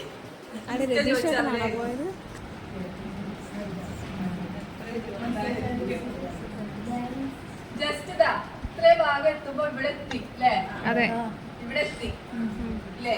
അതായത് നമ്മുടെ എവിടെ എത്തി? ഈ ഭാഗം ഏതാണ്? അവിടെ ഏതാ ഭാഗം? ഈസോഫേഗസിന്റെ ആ ഭാഗം ഏതാണ്? സ്റ്റാർട്ടിങ്. അതാ ചിത്രം അവിടെ നിങ്ങളെ മുന്നില്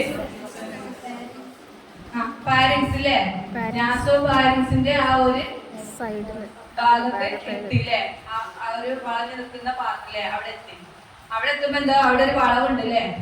ഇതിനൊരു വളവാണ് അല്ലേ? ആ വളവിലൂടെ ഇറങ്ങണം താഴേക്ക്. അപ്പൊ നമ്മൾ എന്ത് ചെയ്യും? ഒന്നും കൂടെ അതിനൊന്ന് കിങ്ക് ചെയ്ത് കൊടുക്കും അല്ലേ? തറക്കിലേക്ക് ഒന്ന് തള്ളിയിട്ട് കിങ്ക് ചെയ്തെടുക്കുക. എന്തിനാ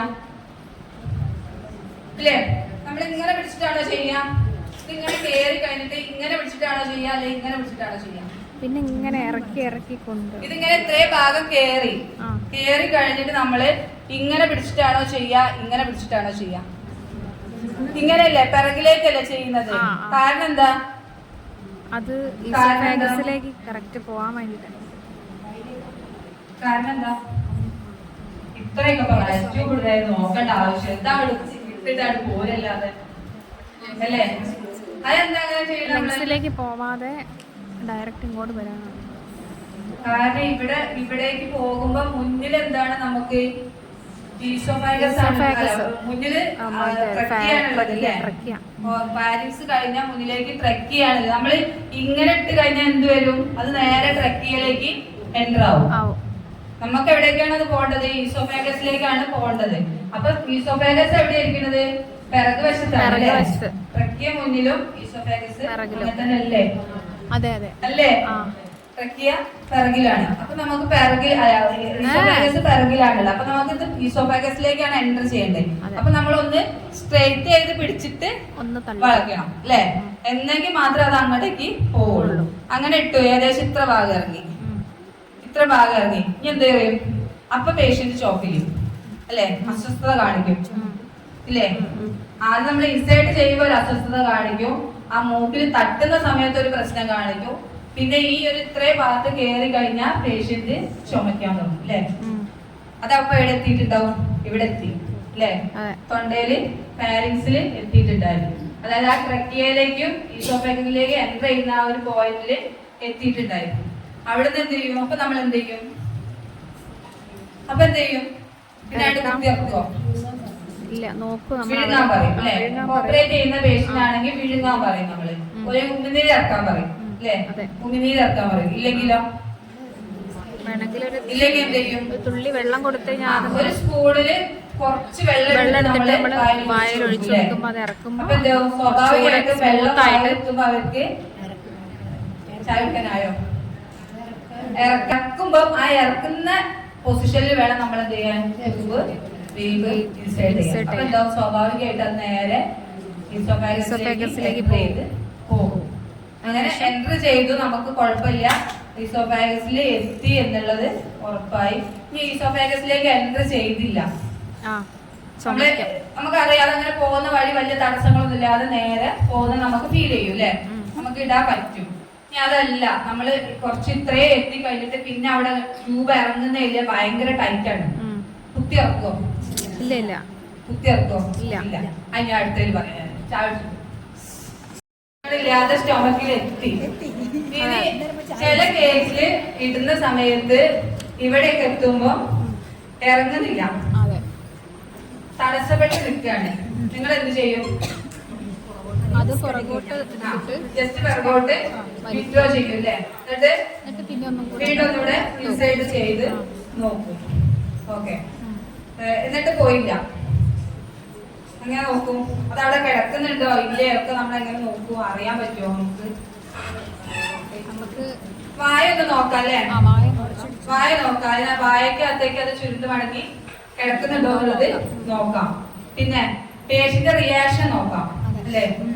പേഷ്യന്റെ റിയാക്ഷൻ നോക്കാം. ഞാൻ എന്റെ ഒരു അനുഭവം പറയാം കേട്ടോ. ഞങ്ങളുടെ അവിടെ ഒരു 45 വയസ്സൊക്കെ ആയ ഒരാള് മസ്കുലർ അല്ല പാർക്കിൻസോണിസം വന്നൊരു പേഷ്യന്റ് ആണ്. പാർക്കിൻസോണിസം വന്നിട്ട് കഴുത്ത് നല്ല ട്രമറാണ്, ഇവിടെ റിജിഡ് ആയിട്ടുണ്ട്. ഇങ്ങനെ ഒരു സൈഡിലേക്ക് നമ്മൾ കണ്ടിട്ടാവില്ലേ, ഇങ്ങനെ ഈ ഒരു സ്റ്റിഫായിട്ട് നിൽക്കുന്ന പേഷ്യന്റ്, കഴുത്ത് ഇങ്ങനെ നിൽക്കുകയാണ്. അപ്പൊ അയാൾക്ക് ചില സമയത്ത് ഭക്ഷണം കഴിക്കാൻ ഭയങ്കര പ്രയാസം. വേറെ പ്രശ്നങ്ങളൊന്നുമില്ല, നടക്കുന്ന പേഷ്യന്റ് ആണ്, വേറെ പ്രശ്നങ്ങളൊന്നുമില്ല. പക്ഷെ ഭക്ഷണം കഴിക്കാൻ ചില സമയത്ത് ഭയങ്കര സ്പാസ് ആയതുകൊണ്ട് ഇറക്കാൻ ഭയങ്കര പ്രയാസമാണ്. സത്യം പറഞ്ഞാല് ഞാനിപ്പോ ഈ ഒരു പാലിയേറ്റീവ് കെയറിൽ കയറിയിട്ട് 19-ാമത്തെ വർഷമാണിത്. നഴ്സിംഗ് ഒരു 6 വർഷം പോയി. എന്റെ ജീവിതത്തിൽ എനിക്ക് ഏറ്റവും റിസ്ക് ഉള്ള പ്രൊസീജിയർ റൈസ് ട്യൂബ് ഇടണം. ഇപ്പോഴും ഏറ്റവും റിസ്ക് ഉള്ള ഒരു പ്രൊസീജിയർ എന്റെ ജീവിതത്തിൽ, എന്റെ അനുഭവത്തിൽ എനിക്ക് ഇപ്പൊ റൈസ് ട്യൂബ് ഇടില്ല എന്നല്ല, ഇടലുണ്ട്, എത്രയോ റൈസ് ട്യൂബ് ഇട്ടിട്ടുണ്ട്. എന്നാൽ പോലും എന്റെ അനുഭവത്തിൽ എനിക്ക് ഏറ്റവും റിസ്ക് തോന്നിയിട്ടുള്ള ഒരു പ്രൊസീജിയർ റൈസ് ട്യൂബ്. എല്ലാ പ്രൊസീജിയറിനും അതിൻ്റെതായിട്ടുള്ള റിസ്കുകൾ ഉണ്ടെങ്കിൽ പോലും എനിക്ക് പേഴ്സണലി എനിക്ക് തോന്നിയിട്ടുള്ള റിസ്ക് റൈസ് ട്യൂബ് ഇടലാണ്. ഈ പേഷ്യന്റ് ശ്വാസം വന്നു. അവര് ഞങ്ങളുടെ പഞ്ചായത്തിൽ പറഞ്ഞാല് പ്രൈവറ്റ് പാലിയേറ്റീവ് ക്ലിനിക് ഉണ്ട്, ഗവൺമെന്റ് സംവിധാനം ഉണ്ട്. പ്രൈവറ്റ് ക്ലിനിക് തന്നെ 3 ക്ലിനിക് ഉണ്ട്, 3 ഏരിയയിൽ 3 ക്ലിനിക് ഉണ്ട്. അപ്പൊ ഞാൻ വർക്ക് ചെയ്യുന്നത് ഗവൺമെന്റ് പാലിയേറ്റീവ് കെയറിന്റെ സംവിധാനത്തിലാണ്. ഞാൻ അന്ന് ആ ഏരിയയിലല്ല. ഇവര് ഈ രോഗിയുടെ മകൻ വന്നിട്ട് അപ്പൊ ഇടയ്ക്ക് നമ്മൾ റൈസ് ട്യൂബ് ഇട്ട് കൊടുക്കും, ഫീഡ് എടുക്കും. അയാൾക്ക് അയാളുടെ ശ്വാസം കുറയുമ്പോൾ അയാളതൊന്ന് ഊരി തരാൻ പറയും, ഊരി കൊടുക്കും. അവർക്ക് തന്നെ അറിയാം ഊരുന്നത്, അവര് ഊരിയെടുക്കും. വലിയ പ്രശ്നങ്ങളില്ലാതെ ചിലപ്പോൾ 1 മാസം 1.5 മാസമൊക്കെ വലിയ പ്രശ്നങ്ങളില്ലാതെ ഓറലി എടുക്കാൻ പറ്റും. ചിലപ്പോൾ പിന്നീട് വീണ്ടും ഇതേപോലെ ശ്വാസം കൂടുമ്പോൾ ഭക്ഷണം എടുക്കാൻ പറ്റില്ല, അപ്പൊ വീണ്ടും ഇടേണ്ടി വരുന്ന ഒരവസ്ഥയാണ്. അങ്ങനെയുള്ള ഒരു പേഷ്യന്റാണ്. ഈ പേഷ്യന്റിന്റെ അടുത്ത് അവര് മകൻ വന്നു, ഹെൽത്ത് സെന്ററിൽ അച്ഛൻ്റെ അടുത്ത് വന്നിട്ടാണ് പറഞ്ഞത്, സിസ്റ്റർ എന്നെ വിളിച്ചിട്ട് കിട്ടാനിട്ടാണ് അവിടേക്ക് വന്നത്. സിസ്റ്റർ വിളിച്ചിട്ട് കിട്ടുന്നില്ല, ഒന്ന് സിസ്റ്റർ അടുത്ത് ട്യൂബ് ഇടാൻ വരാൻ പറയാൻ പറ്റുമോ, ഉപ്പയ്ക്ക് തീരെ ബുദ്ധിമുട്ടാണ്. അപ്പൊ ഈ ഫാമിലി ആയിട്ട് നമുക്ക് കുറെ വർഷമായിട്ട്, അതായത് ഈ രോഗിയുടെ ഉമ്മ നമ്മളെ പേഷ്യന്റ് ആയിരുന്നു 2007 നമ്മളെ പേഷ്യന്റ്. അപ്പൊ നമുക്ക് അറിയുന്ന ഒരു ഫാമിലി കൂടെയാണ്. അതിന് HI അപ്പൊ തന്നെ എന്റെ ഫോണിൽ നിന്ന് എന്തോ ഒരു പ്രശ്നം ഉണ്ടായിട്ട് ഡ്രൈവറെ വിളിച്ചു, ഇങ്ങനെ ഒരു കേസ് വിളിച്ചു പറഞ്ഞിട്ടുണ്ടായിരുന്നു. അപ്പൊ അന്ന് ഞാൻ ആ ഏരിയയിലല്ലാതെ, നമ്മളൊക്കെ അവിടെ ഇങ്ങനെ ഏരിയ ഉണ്ട്, ഒരു ഏരിയയിലാണെങ്കിൽ നമ്മൾ ആ ഏരിയയിലായിരിക്കും അങ്ങനെ ഉണ്ടാവുക. നിങ്ങളും അങ്ങനെ തന്നെ പോകണ്ടാവും ഞാൻ വിചാരിക്കുന്നത്. അപ്പൊ ആ ഏരിയയിൽ അന്ന് വേറെ സിസ്റ്റർ ഡ്യൂട്ടിക്ക് ഉണ്ട്. അപ്പൊ ഞാൻ ജസ്റ്റ് അവളെ വിളിച്ചു പറഞ്ഞു, നീ ഇന്ന് ഇങ്ങനെ ഒരു കേസിൽ നിന്ന് പോയിട്ട് റൈസ് ട്യൂബ് ഇട്ട് കൊടുക്കാൻ പറ്റുമോ, ഇന്നെ പ്രശ്നങ്ങളുള്ള പേഷ്യന്റ് ആണ്, ഒരിക്കലും സ്ട്രെയിൻ ചെയ്ത് ഇടരുത്, പേഷ്യന്റിന് ബുദ്ധിമുട്ടുണ്ടാക്കും, സ്പാസം കൂടുതലുള്ള പേഷ്യന്റ് ആണ്, ബുദ്ധിമുട്ടുണ്ടാക്കും, ഒരിക്കലും ഇടാൻ പറ്റുന്നില്ലെങ്കിൽ ഇടണ്ട, ഹോസ്പിറ്റലിൽ വിട്ടോ കുഴപ്പമില്ല എന്ന് പറഞ്ഞിട്ടാണ് വിട്ടത്. പക്ഷെ അവിടെ ചെന്ന് റൈസ് ട്യൂബ് ആ വീടിന്റെ തൊട്ടടുത്തുള്ള മുന്നിൽ തന്നെ വേറൊരു വീട്, ആ താത്ത ഇങ്ങനെ നോക്കിയിരിക്കുകയാണ്. ഇവര് വരുമ്പോ ഇയാള് ഉമ്മർത്തിരിക്കുകയാണ്. വന്ന് ഇവര് ട്യൂബ് ഇടാൻ വേണ്ടി കയറി ട്യൂബ് ഇട്ട് ഒരു 10 മിനിറ്റ് കൊണ്ട് പിന്നെ കേൾക്കുന്ന വീട്ടിൽ നിന്ന് ഭയങ്കര കരച്ചില്ല. പേഷ്യന്റ് ഡെത്തായി. സത്യത്തില് അവര് വിളിക്കുമ്പോ ഞാൻ ആകെ വല്ലാത്തൊരു മാനസികാവസ്ഥയില. എന്താ പറയേണ്ടത് നമുക്ക് അറിയാൻ പറ്റാത്തൊരവസ്ഥയാണ്. നമ്മൾ ഒരിക്കലും പ്രതീക്ഷിക്കുന്നില്ല അയാളുടെ ഡെത്ത് ആവുന്നത്. കാരണം ആ മുന്നിലുള്ള വീട്ടുകാർ 2 ദിവസം കഴിഞ്ഞപ്പോ ആ താത്ത കരഞ്ഞോണ്ട് എൻ്റെ അടുത്ത് വരാം. മുന്നിലുള്ള വീട്ടുകാർ അവർക്ക് നമ്മളെ നല്ല പരിചയമാണ്. ഞങ്ങള് 10 മിനിറ്റ് മുന്നേ ഉമ്മർത്തിരുന്ന് കണ്ട ആളെ 10 മിനിറ്റ്, കാരണം വേറെ കുറെ അസുഖങ്ങളായിട്ട് കിടപ്പിലായ ഓട്ടോമാറ്റിക്കലി ഇവർ ചിന്തിക്കും, അങ്ങനെ ചിന്തിക്കും. പെട്ടെന്ന് മരിച്ചു എന്ന് കേട്ടപ്പോ ഞങ്ങൾക്ക് വല്ലാത്തൊരു വിഷമമായിരുന്നു. വിഷമമല്ല, അവർക്ക് വല്ലാത്തൊരു മാനസിക പ്രയാസമായി. അവിടെ എന്താ സംഭവിച്ചത്? ഓൾറെഡി നല്ല സ്പാസ് ആണ് പേഷ്യന്റിന്, കഴുത്ത് നല്ല ടൈറ്റ് ആണ്, നല്ല ഇവിടുത്തെ മസിലുകളൊക്കെ റിജിഡ് ആയിട്ട് നിൽക്കുകയാണ്, നല്ല ബുദ്ധിമുട്ടാണ് പേഷ്യന്റിന്. ഓൾറെഡി പീരീഡിലൊക്കെ കഴിക്കുന്ന പേഷ്യന്റ് ആണ്. നമ്മൾ എപ്പോഴും അവരുടെ മെഡിസിൻ ഒന്ന് ചെക്ക് ചെയ്യണം. അവർ കഴിച്ചിട്ടുണ്ടോ എന്ന് ഉറപ്പ് വരുന്നത്. സ്പാസം കുറയ്ക്കാൻ അവർ എന്തെങ്കിലും മെഡിസിൻ കഴിച്ചിട്ടുണ്ടോ എന്ന് നമ്മൾ ഉറപ്പ് വരുത്തണം. കാരണം ഓൾറെഡി ടൈറ്റായി നിൽക്കുന്ന സ്ഥലം, അവിടെ ശ്വാസം കുറയ്ക്കേണ്ട അത്യാവശ്യമാണ്. കാരണം റൈസ് ട്യൂബ് ഇടണമെങ്കിൽ അവിടെ ബുദ്ധിമുട്ടാണ് പേഷ്യന്റിന്. അവർ ചിലപ്പോൾ മെഡിസിൻ കഴിച്ചിട്ടുണ്ടാവില്ല. ഇപ്പൊ ആ ഒരു ദിവസം ഇട്ടില്ലെങ്കിലും അവിടെ വലിയ പ്രശ്നം സംഭവിക്കില്ല. ആ ഒരു ദിവസം അയാളുടെ സമയമായി, അത് വേറെ വിഷയം. പക്ഷെ ആ ദിവസം ഇട്ടില്ലെങ്കിലും ചിലപ്പം ഒരു ദിവസം ഭക്ഷണം കഴിച്ചിട്ടില്ല എന്ന് വെച്ചാൽ മരിക്കുമോ? ഇല്ല. ഒരു ദിവസം അയാൾക്ക് ഭക്ഷണം കഴിക്കാൻ പറ്റിയില്ല എന്ന് വെച്ചിട്ട് അയാൾ മരിച്ചു പോവില്ല. പക്ഷെ ആ ശ്വാസം കുറയ്ക്കാനുള്ള മരുന്ന് അവിടെ കഴിച്ചോ നമ്മൾ അസസ് ചെയ്യുന്നതിനുള്ള പ്രശ്നമാണിത്. നമ്മൾ പേഷ്യന്റിനെ മുഴുവൻ അസസ് ചെയ്യില്ല. കേട്ടത് പാതി കേൾക്കാത്തത് പാതി. പ്രൊസീജിയർ എന്താന്ന് മാത്രം നമ്മൾ സ്പെസിഫിക് നോക്കുന്നുള്ളൂ. കത്തീറ്റർ ഇടാണ്ട് നമ്മൾ പോണ അങ്ങനല്ലേ, ഇന്ന് ആ പേഷ്യന്റ് കത്തീറ്റർ ഇടാണ്ട് അല്ലേ, അങ്ങനെയല്ലേ പ്ലാൻ ചെയ്യണത് അല്ലേ? പ്രൊസീജിയർ വൈസ് ആണ് നമ്മളെ പ്ലാനിങ്. മിക്കവാറും 99% അങ്ങനെയാണ് പ്ലാനിങ്. ഇന്ന് ആ പേഷ്യന്റ് അടുത്ത് പോണോ, അത് എന്തിനാണ്, പ്രൊസീജിയർ ഉണ്ടോ, ഉണ്ടെങ്കിൽ പോകാം, ഇല്ലെങ്കിൽ അടുത്ത ദിവസത്തേക്ക് മാറ്റാം. അങ്ങനെയാണോ? അങ്ങനെയല്ല. നമ്മൾ റൊട്ടീൻ ബേസിൽ പ്ലാൻ ചെയ്യുക. വേറെ എന്തെങ്കിലും പ്രയാസങ്ങൾ ഉണ്ടെങ്കിൽ അതിനും കൂടെ വേണ്ടിയിട്ടാണ് നമ്മൾ പ്ലാൻ ചെയ്യേണ്ടത്. അതായത് ഒരു പ്രൊസീജിയർ ബേസ് ആവരുത് നമ്മുടെ പ്ലാനിങ്ങുകളൊന്നും, രോഗിയുടെ അടുത്ത് എത്തുന്ന പ്ലാനിങ്ങുകളൊന്നും ഉണ്ടാവരുത്. കാരണം ഇത് ആ പേഷ്യന്റിന്റെ മെഡിസിനോ കാര്യങ്ങളോ ഒന്നും അസസ് ചെയ്തില്ല, ഒന്നും നോക്കിയില്ല. റൈസ് ട്യൂബ് ഇടണമെന്ന് പറഞ്ഞു, ചെന്ന് വൈറ്റൽസ് ചെക്ക് ചെയ്തു, റൈസ് ട്യൂബ് ഇൻസേർട്ട് ചെയ്തു. അവിടെ സംഭവിച്ചെന്താണ്? പാരൻജിയൽ ഇഞ്ചുറി വന്നു. പേഷ്യന്റ് സഡൻ ഡെത്ത് ആവുകയാണ് ചെയ്തത്. പേഷ്യന്റ് കൈകൊണ്ട് ഇങ്ങനെ കാണിക്കുന്നുണ്ട്, അയാൾക്ക് ഒന്നും ചെയ്യാൻ പറ്റുന്നില്ല, പക്ഷെ കൈകൊണ്ട് കാണിക്കുന്നുണ്ട് അത് ഇടണ്ടെന്നുള്ളത്. കൂടെ പോയ ആളുകൾ നമ്മളടുത്ത് പറയാണ് കൈകൊണ്ട് പേഷ്യന്റ് ഇങ്ങനെ കാണിക്കുന്നുണ്ടെന്ന്. പക്ഷെ സിസ്റ്റർ ഒരു പ്രാവശ്യം ഇൻസേർട്ട് ചെയ്തു. ഇത് നമുക്കും വരാവുന്ന അവസ്ഥയാണ്, നമ്മൾ അത്ര പ്രതീക്ഷിക്കില്ല. സിസ്റ്റർ ഇൻസേർട്ട്, ഞാൻ നേരത്തെ പറഞ്ഞ സംഭവമാണ്, ഇൻസേർട്ട് ചെയ്തു. ഇവിടെ എത്തിയപ്പം അത് അവിടെ തടഞ്ഞു നിൽക്കുകയാണ്. കാരണം ഇവിടെ സ്പാസാണ്, ഇവിടെ ടൈറ്റ് ആണ്. സിസ്റ്റർ എന്ത് ചെയ്തു? ഫോഴ്സ് എടുത്ത് ഇൻസേർട്ട് ചെയ്തപ്പോ അത് അവിടെ ഇഞ്ചുറി ഉണ്ടാക്കി പേഷ്യന്റ് ഡെത്ത് ആവുകയാണ് സംഭവം. സത്യത്തിൽ അവരൊരു കേസിന് പോയിരുന്നെങ്കിൽ ഇന്ന് സിസ്റ്റർ ചെയ്യില്ല ഉള്ളത് പറയാലോ. നമ്മളെ പാലിയേറ്റീവ് അങ്ങനെ കുറെ നമ്മൾക്ക് രക്ഷപ്പെടാനുള്ള കുറെ ലൂപ്പ് ഹോൾസ് ഉണ്ട്, മനസ്സിലായോ? അതൊരു ഹോസ്പിറ്റലിലായിരുന്നു എങ്കിൽ ആ സിസ്റ്റർ സസ്പെൻഷനിലും ഡിസ്മിസ് ആവും. അവര് കേസിന് പോകാത്തതുകൊണ്ട്, അവരത് പോസ്റ്റ്മോർട്ടത്തിന് പോകാത്തത് കൊണ്ട് നമ്മൾ സേഫാണ്. കാരണം പാലിയേറ്റീവ് കെയർ പേഷ്യന്റ് ആണ്, അവര് മരണത്തിലേക്ക് അടുത്തു. അങ്ങനെയാണ് എല്ലാവരുടെ കാഴ്ചപ്പാടും അല്ലേ? പാലിയേറ്റീവ് കെയറിൽ എത്തിയ അവർ മരണത്തിലേക്ക് അടുത്തുകൊണ്ടിരിക്കുന്ന ആളുകളാണെന്നുള്ള കൺസെപ്റ്റാണ്. അപ്പൊ അല്ലേ, മിക്കവാറും ആളുകൾ ആ ഒരു കൺസെപ്റ്റിലാണ് നിൽക്കുന്നത്. അപ്പൊ അവര് മരിച്ചാലും വലിയ പ്രശ്നമില്ല എന്നുള്ള, ഇന്നല്ലെങ്കിൽ നാളെ അവർ പോകാനുള്ളതാണെന്നുള്ളൊരു കൺസെപ്റ്റിലാണ് ആളുകൾ നിൽക്കുന്നത്. പക്ഷെ അങ്ങനെയല്ല, നമ്മുടെ ഒരു അശ്രദ്ധ കൊണ്ട് ഒരു രോഗിയുടെ മരണത്തിലേക്ക് എത്തിക്കുന്നു. ഞാൻ അതുകൊണ്ടാണ് ആദ്യം തന്നെ പറഞ്ഞത്, ഇപ്പോഴും ഇത്രയും വർഷത്തെ എക്സ്പീരിയൻസ് ഉണ്ടായിട്ട് പോലും എനിക്ക് ഏറ്റവും റിസ്ക് ഉള്ള പ്രൊസീജിയർ റൈസ് ട്യൂബ് ഇടലാണ്. ഇന്നും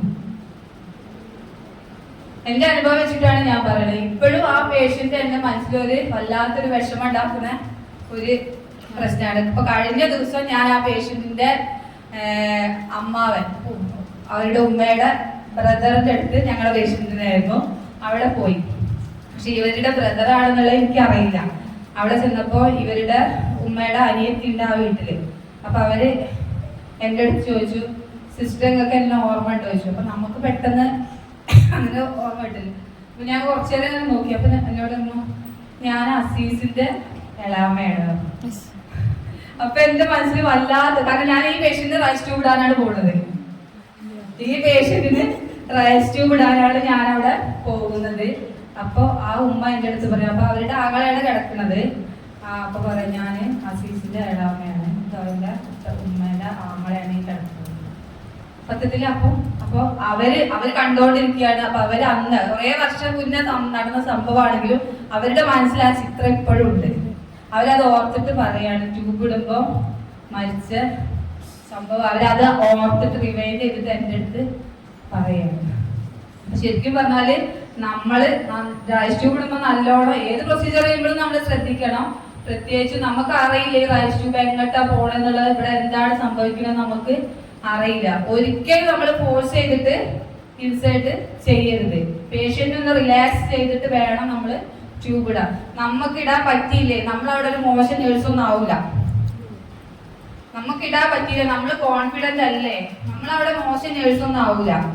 ചില സമയത്ത് ചിലപ്പോൾ നമുക്ക് എത്ര എക്സ്പീരിയൻസ് ഉണ്ടെന്ന് പറഞ്ഞിട്ടും കാര്യമില്ല, ചിലപ്പോൾ നമുക്ക് ഇടാൻ പറ്റില്ല. ചിലപ്പോൾ ഒരു IV നമുക്ക് എത്ര എക്സ്പീരിയൻസ് ഉണ്ട് പറഞ്ഞാൽ ചിലപ്പോൾ നമുക്ക് കുത്തിയാൽ കിട്ടൂല. അവിടെ നമ്മൾ മോശം നേഴ്സായിട്ടാണോ? അല്ല. അത് ഓരോ പേഷ്യന്റിന്റെ ടൈമിനും അവരുടെ ആരോഗ്യസ്ഥിതിക്ക് അനുസരിച്ചാണ് നിൽക്കുന്നത് അല്ലെ. അവിടെ നമ്മൾ മോശക്കാരായതുകൊണ്ടല്ല അല്ലെ, പേഷ്യന്റിന്റെ അവസ്ഥയും കൂടെ മോശമായതുകൊണ്ട്. നമുക്ക് റെഫർ ചെയ്യാം അല്ലെ, നമുക്ക് പറ്റില്ലെങ്കിൽ നമുക്ക് റെഫർ ചെയ്യാം. എനിക്ക് പറ്റില്ല, ഇത് ഞാൻ 2 തവണ റൈസ് ട്യൂബ് ട്രൈ ചെയ്യുള്ളൂ, അതിൽ 3ാമത്തെ തവണ ഞാൻ നോക്കൂല. 2 തവണ ഞാൻ നോക്കുള്ളൂ, 3ാമത്തെ തവണ ഞാൻ നോക്കൂല. കാരണം എനിക്ക് പറ്റൂലെന്ന് ആ കോൺഫിഡന്റ് പോയാൽ പിന്നെ ഞാൻ അതിൽ ഇടപെടൂല. ഞാൻ പറയും എനിക്ക് പറ്റില്ല, ഹോസ്പിറ്റലിൽ കൊണ്ടുപോകണം പറയും. അവിടെ നമ്മൾ മോശക്കാരായിക്കോട്ടെ, അതിന് പ്രശ്നമില്ല. പക്ഷെ അവിടെ സേഫ് ആ രോഗിയാണ്, അയാൾ അവിടെ സേഫാണ്. അത്രേ നമ്മൾ അവിടെ ചിന്തിക്കേണ്ട ആവശ്യമുള്ളൂ. ഇതിപ്പോ ഞാനത് ഇടാതെ പോന്നാല് ഞാൻ ഇപ്പൊ മോശം നേഴ്സായിട്ട് അവർ കാണൂല, എനിക്കിതൊന്നും അറിയില്ല എന്നൊന്നും ചിന്തിക്കൂല. അങ്ങനെ ഒരിക്കലും നമ്മള് ചിന്തിക്കേണ്ട. അപ്പൊ നമ്മൾ ഇടുമ്പോ ശ്രദ്ധിക്കുക, ഇവിടെ എത്തുമ്പോ നല്ല തടസ്സം ഉണ്ടോ എന്നുള്ളത് നോക്കണം. തടസ്സം ഉണ്ടെങ്കിൽ കുറച്ചും കൂടെ വെള്ളം അവർക്ക് ഇറക്കാൻ കൊടുത്തിട്ട് വയല് കുത്തിച്ചു കൊടുക്കുക. ഇറക്കുന്നുണ്ടെങ്കിൽ അതിന്റെ കൂടെ നമുക്ക് ട്യൂബ് ഇറക്കാൻ വേണ്ടിയിട്ട് പറ്റും. പിന്നെ ഒരു പ്രശ്നമാണ് ട്യൂബ് ഇടുമ്പോ നല്ല സെക്രിയേഷൻ ഉണ്ടെങ്കിൽ ട്യൂബ് ഇടാൻ പറ്റില്ല. നല്ല സെക്രിയേഷനും ചെസ്റ്റ് ഇൻഫെക്ഷൻ നല്ല കൂടുതലാണെങ്കിൽ ട്യൂബ് ഇടാൻ ഭയങ്കര പ്രയാസമായിരിക്കും. ഇതേപോലെ ഒരു കേസ് ഞങ്ങൾക്ക് കോളേജിലേക്ക് വിട്ടിട്ട് കോളേജിൽ ഇടാതെ തിരിച്ചു വിട്ട ഒരു പേഷ്യന്റ് ആണ്. സെക്രിയേഷൻ നല്ല കൂടുതലായിരുന്നു, ഇടാൻ പറ്റാതെ അവര് തിരിച്ചങ്ങോട്ട് വിട്ടു. അവിടെ നിന്ന് നമ്മൾ ഇടാൻ വേണ്ടിയിട്ട് നോക്കി, ഞാനൊരു തവണ നോക്കി, പക്ഷെ എനിക്ക് പറ്റുന്നില്ല. കാരണം നമ്മൾ ഇടുമ്പോ തന്നെ ഇവിടെ തടഞ്ഞു നിൽക്കുക, ഇവിടുന്ന് സെക്രിയേഷൻ അടഞ്ഞിട്ട് പോകുന്നില്ല. പിന്നെ നമ്മൾ സക്ഷൻ ചെയ്ത് ഓവറലി സക്ഷൻ ചെയ്ത് സെക്രിയേഷൻ ആസ്പിറേറ്റ് ചെയ്ത് എടുത്തതിന് ശേഷം വീണ്ടും ഇൻസേർട്ട് ചെയ്യാൻ നോക്കുമ്പോ ചെറുതായിട്ട് ബ്ലീഡ് ചെയ്യാണ്. അപ്പൊ ഞാൻ പറഞ്ഞു എനിക്ക് പറ്റില്ല, ഹോസ്പിറ്റലിൽ കൊണ്ടുപോയിട്ടാണ്. അപ്പൊ തന്നെ നമ്മള് അവിടെ താലൂക്ക് ഹോസ്പിറ്റലില് പാലിയേറ്റീവ് വാർഡെന്ന്, പാലിയേറ്റീവ് അവിടെ ഡോക്ടറുണ്ട്. സാറിന് നമുക്ക് അവിടെ പരിചയമിടാം. സാറിനെ ഞാൻ വിളിച്ചു പറഞ്ഞു ഇങ്ങനെ കേസ്. അപ്പൊ സാറ് നമ്മളോട് നല്ല കമ്പനിയാണ്. അപ്പൊ ഇങ്ങൾക്ക് പറ്റാത്ത എനിക്ക് എന്തിനാ ഇങ്ങോട്ടേക്ക് വിടുന്നത് വെച്ചിട്ടുണ്ട്. ഞാൻ നല്ല നിങ്ങളൊന്നും കൂടെ നോക്കി, എനിക്ക് പറ്റുന്നില്ല, തീരെ പറ്റുന്നില്ല, നിങ്ങളൊന്നും കൂടെ നോക്കി, എന്തായാലും ഞാൻ അങ്ങോട്ട് വിടുന്നുണ്ട്, എന്തായാലും ഒരു ഇൻഫെക്ഷനും ഉണ്ട്, അപ്പൊ എന്തായാലും ഒരു ആന്റിബയോട്ടിക്കോ അങ്ങനെ എന്തെങ്കിലും കൊടുക്കാൻ പറ്റുവാണെങ്കിൽ, ഒരു അഡ്മിഷൻ ആക്കുകയാണെങ്കിൽ കുറച്ചും കൂടെ നന്നായിരുന്നു. അങ്ങനെ സാർ അവിടെ 3 days അഡ്മിറ്റ് ആക്കി, IV ആന്റിബയോട്ടിക് പോയി. ഇതേപോലെ ആ 3 ദിവസവും ഇടാൻ പറ്റിയില്ല. സാറും എല്ലാ ദിവസവും ട്രൈ ചെയ്തു, ഇടാൻ പറ്റിയില്ല. 3ാമത്തെ ദിവസം വൈകുന്നേരം ഇതേപോലെ സക്ഷൻ ചെയ്ത് എന്നിട്ടാണ് സാറ് ആ റൈസ് ട്യൂബ് ഇടാൻ വരും. അത് ഇട്ട് കഴിഞ്ഞപ്പോൾ 4:30 ആയപ്പോണ്ട് എന്നെ വിളിക്കുന്നു, ഞാൻ അതിൽ വിജയിച്ചിട്ടോ പറഞ്ഞിട്ട്. കാരണം സാർ 3 ദിവസം ട്രൈ ചെയ്തു, 3 ദിവസം സാറിന് പറ്റിയില്ല, ഇടാൻ പറ്റിയില്ല. സാറിന് പറഞ്ഞിട്ട് കാര്യമില്ല, സെക്രിയേഷൻ കിടന്ന് ഇവിടെ അടഞ്ഞെടുക്കാം, ത്രോട്ട് അടഞ്ഞെടുക്കാം, അപ്പൊ ഇടാൻ പറ്റുന്നില്ല. ആന്റിബയോട്ടിക് പോയി ആ ഇതൊക്കെ ഒന്ന് കുറഞ്ഞതിന് ശേഷം മാത്രമാണ് അവിടുത്തെ റൈസ് ട്യൂബ് ഇടുക. അപ്പൊ അങ്ങനത്തെ ഒരുപാട് കേസ് നമ്മള് ഫീൽഡിൽ കാണേണ്ടതായിട്ട് വരും, ഒരുപാട് ബുദ്ധിമുട്ട്. അപ്പൊ നമ്മൾ ഒരിക്കലും ഫോഴ്സ് ചെയ്ത് ഒരിക്കലും റൈസ് ട്യൂബ് ഇൻസേർട്ട് ചെയ്യരുത്. പേഷ്യന്റിനോട് കോപ്പറേറ്റ് ചെയ്ത് പേഷ്യന്റിനോട് പറഞ്ഞ് സംസാരിച്ചിട്ട് വേണം നമ്മൾ ട്യൂബ് ഇൻസേർട്ട്. പിന്നെ വരാം ട്യൂബ് കിങ് ചെയ്ത് വായിലേക്ക് വരാം, അല്ലെ? വായിലേക്ക് വരാം, നാവിന്റെ മുകളിൽ ചുറ്റി കിടക്കാം. നാവിന്റെ മുകളിൽ ചുറ്റി കിടക്കാൻ അധികം ഇട്ടെന്നാവൂല, പിറ്റേ ദിവസമായിരിക്കും ഇതേപോലെ ഉണ്ടാവുക. ഇതേപോലെ ഒരു കേസ് വേറൊരു പ്രൈവറ്റ് ഹോസ്പിറ്റലിൽ നിന്ന് ഇട്ട് വന്നതാണ്. തലേ ദിവസം ഇട്ടിട്ട് വന്നു, പിറ്റേ ദിവസം രാവിലെ ഉണ്ട് അവര് പറഞ്ഞു വായേന്ന് ബ്ലഡ് വരുന്നുണ്ട് സിസ്റ്ററെ, എവിടുന്നാന്ന് മനസ്സിലാവുന്നില്ല, വായേന്ന് ബ്ലഡ് വരുന്നുണ്ട്, നിങ്ങളൊന്ന് വന്ന് നോക്കണം. നോക്കുമ്പോ നമ്മള് ചെന്ന് നോക്കുമ്പോ നാവിന്റെ മുകളിൽ ഒരു 3-4 ചുറ്റിട്ടുണ്ട് ട്യൂബ്. നമ്മള് മൂക്കിലൂടെ വലിക്കുമ്പോ ഇത് കിട്ടണ്ട, നമുക്ക് ട്യൂബ് എടുക്കാൻ വേണ്ടി മൂക്കിലൂടെ വലിക്കാൻ നോക്കുമ്പോ നാവിന്റെ മുകളിൽ ഇത് ടൈറ്റായി മുറുകിയിട്ട് ബ്ലീഡ് ചെയ്യാണ്, അത് മുറിവാകട്ടെ, ബ്ലീഡ് ചെയ്യാണ്. പിന്നെ ആർട്ടി ഫോഴ്സസ് ഇട്ട് വായയില് ഭാഗം ക്ലാമ്പ് ചെയ്ത് പിടിച്ചു. എന്നിട്ട് നമ്മള് സിസേഴ്സ് ഇട്ട് കട്ട് ചെയ്തിട്ട് ഒരു ഭാഗം വായും കൂടി വെച്ചെടുത്ത് ഒരു ഭാഗം മൂക്കും കൂടി വെച്ചു. എടുക്കാൻ കിട്ടുന്നില്ലായിരുന്നില്ല, അത്രയും നാവിന്റെ മുകളിൽ ഒരു 3-4 ചുറ്റ് കുടുങ്ങി കിടക്കായിരുന്നു ട്യൂബ്. അപ്പൊ ഭക്ഷണം കൊടുക്കാൻ പറ്റുണ്ടോ വെച്ചാൽ അതിന്റെ എൻഡ് ഇവിടേക്ക് ഇറങ്ങി നിൽക്കുന്നുണ്ട് ഉള്ളിലേക്ക്. അപ്പൊ അവര് ഭക്ഷണം കൊടുക്കുന്നുണ്ട്. ആ തലേ ദിവസം ഫുള്ള് അവരതിലെ ഫുഡ് കൊടുത്തു, ഇത് കാണില്ല. അപ്പൊ പേഷ്യന്റ് ആസ്പിറേറ്റ് ചെയ്തപ്പോഴോ റീഗർജിറ്റേറ്റ് ചെയ്തപ്പോഴൊക്കെ ഇതിങ്ങോട്ട് തേട്ടി വന്നിട്ടുണ്ടാവും. അപ്പൊ അതിങ്ങനെ നാവിന്റെ മുകളില് ചിലപ്പോ ഇടുമ്പോ പ്രശ്നം ഉണ്ടായിട്ടാവില്ല, അവര് റീഗർജിറ്റേറ്റ് ചെയ്തപ്പോഴൊക്കെ ചിലപ്പോ അത് തിരിച്ചു വന്നിട്ട് നാവിന്റെ മുകളിൽ ചുറ്റി പോയതായിരിക്കാം ഉണ്ടാവുക. അപ്പൊ എന്താ നമ്മളത് നല്ലോണം വീട്ടുകാരെ പറഞ്ഞ് മനസ്സിലാക്കി കൊടുക്കണം. ഇങ്ങനെ വരാനുള്ള ഒരു സാധ്യത ഉണ്ട്, നിങ്ങളൊന്ന് വായ ശ്രദ്ധിക്കണം എന്നുള്ള കാര്യം നമ്മൾ പറഞ്ഞ് കൊടുക്കണം. ഇതെല്ലാവർക്കും അനുഭവങ്ങൾ ഉണ്ടാവും കേട്ടോ. കാരണം ഈ ഇറങ്ങാത്ത പ്രശ്നവും ഇവിടെ ബുദ്ധിമുട്ടുണ്ടാക്കണമൊക്കെ നമ്മൾ ഫീൽഡിൽ എപ്പോഴും അഭിമുഖീകരിക്കുന്ന പ്രശ്നങ്ങളാണ്. പിന്നെ പരമാവധി കിടത്തിയിട്ട് ഇടാൻ പറ്റാത്ത പേഷ്യന്റിനെ ഇരുത്തിയിട്ടാണെങ്കിൽ കുറച്ചും കൂടെ ഈസി ആയിട്ട് നമുക്ക് ഇടാൻ വേണ്ടിയിട്ട് സാധിക്കും. ഇരിക്കുന്ന പൊസിഷനിൽ കുറച്ചും കൂടെ ഈസി ആയിട്ട് ട്യൂബ് ഇറങ്ങി പോണത് കാണുന്നുണ്ട്. അപ്പൊ അത് കുറച്ചും കൂടെ നമ്മൾ മറ്റേ പൊക്കുന്ന കട്ടിലൊക്കെ ആണെങ്കിൽ നമുക്കൊന്ന് ചാരി ഇരുത്തിയിട്ട്, അതല്ലെങ്കിൽ ചാരി കിടക്കുന്ന ആ കസേരയിൽ ഇരുത്തിക്കാണെങ്കിലും കുറച്ചും കൂടെ ഈസി ആയിട്ട് നമുക്ക് ഇടാൻ പറ്റുന്നുണ്ട്. അപ്പൊ അങ്ങനെ ചെയ്യുന്നതും രോഗിക്ക് കുറച്ചും കൂടെ കംഫർട്ടാണ്. ഇനി ട്യൂബ് ഇട്ട് കഴിഞ്ഞ് നമ്മള് നോക്കി എവിടെയാണ് ഇരിക്കുന്നതെന്ന് നോക്കി പിന്നെ അത് നമ്മൾ ഫിക്സ് ചെയ്യണം, അല്ലെ? കറക്റ്റ് ആണോ നോക്കി സ്റ്റെപ്പ് വെച്ചിട്ട് നമ്മള് നോക്കി സ്റ്റെപ്പ് വെച്ചിട്ട് നമ്മള് എന്ത് ചെയ്യും, ഹോസ്പിറ്റൽ ചെയ്ത് നോക്കും എവിടെയാണ്, സ്റ്റൊമക്ക് തന്നെയാണോ. നമ്മൾ പുഷ് ചെയ്യുമ്പോ നമുക്ക് സൗണ്ട് കേൾക്കാം, അല്ലെ? ആ വയറിലിരിക്കുന്ന സൗണ്ട് നമുക്ക് സ്റ്റെപ്പിൽ കേൾക്കാൻ വേണ്ടി പറ്റും. അത് കറക്റ്റ് ആണ്, പൊസിഷൻ ആണെന്ന് ഉറപ്പാക്കിയതിനു ശേഷം നമ്മൾ ട്യൂബ് മൂക്കില്, അതായത് നമുക്കറിയാം നമ്മൾ നേരത്തെ അളവ് എടുത്തിട്ടില്ലേ, അത്രയും അളവ് ഉള്ളിലേക്ക് ഇൻസേർട്ട് ആവണം. അപ്പൊ അത് എവിടെ എത്തിയിട്ടുണ്ടാവും, സ്റ്റൊമക്കിന്റെ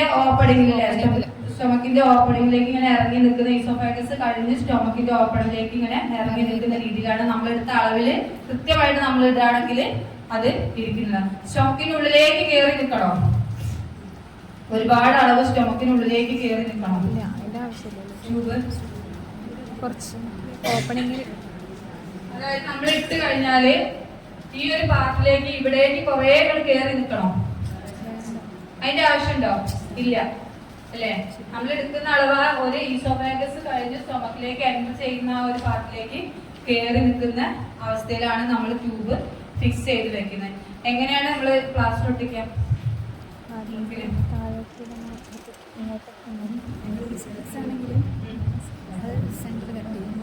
എങ്ങനെ ഒട്ടിക്കാം?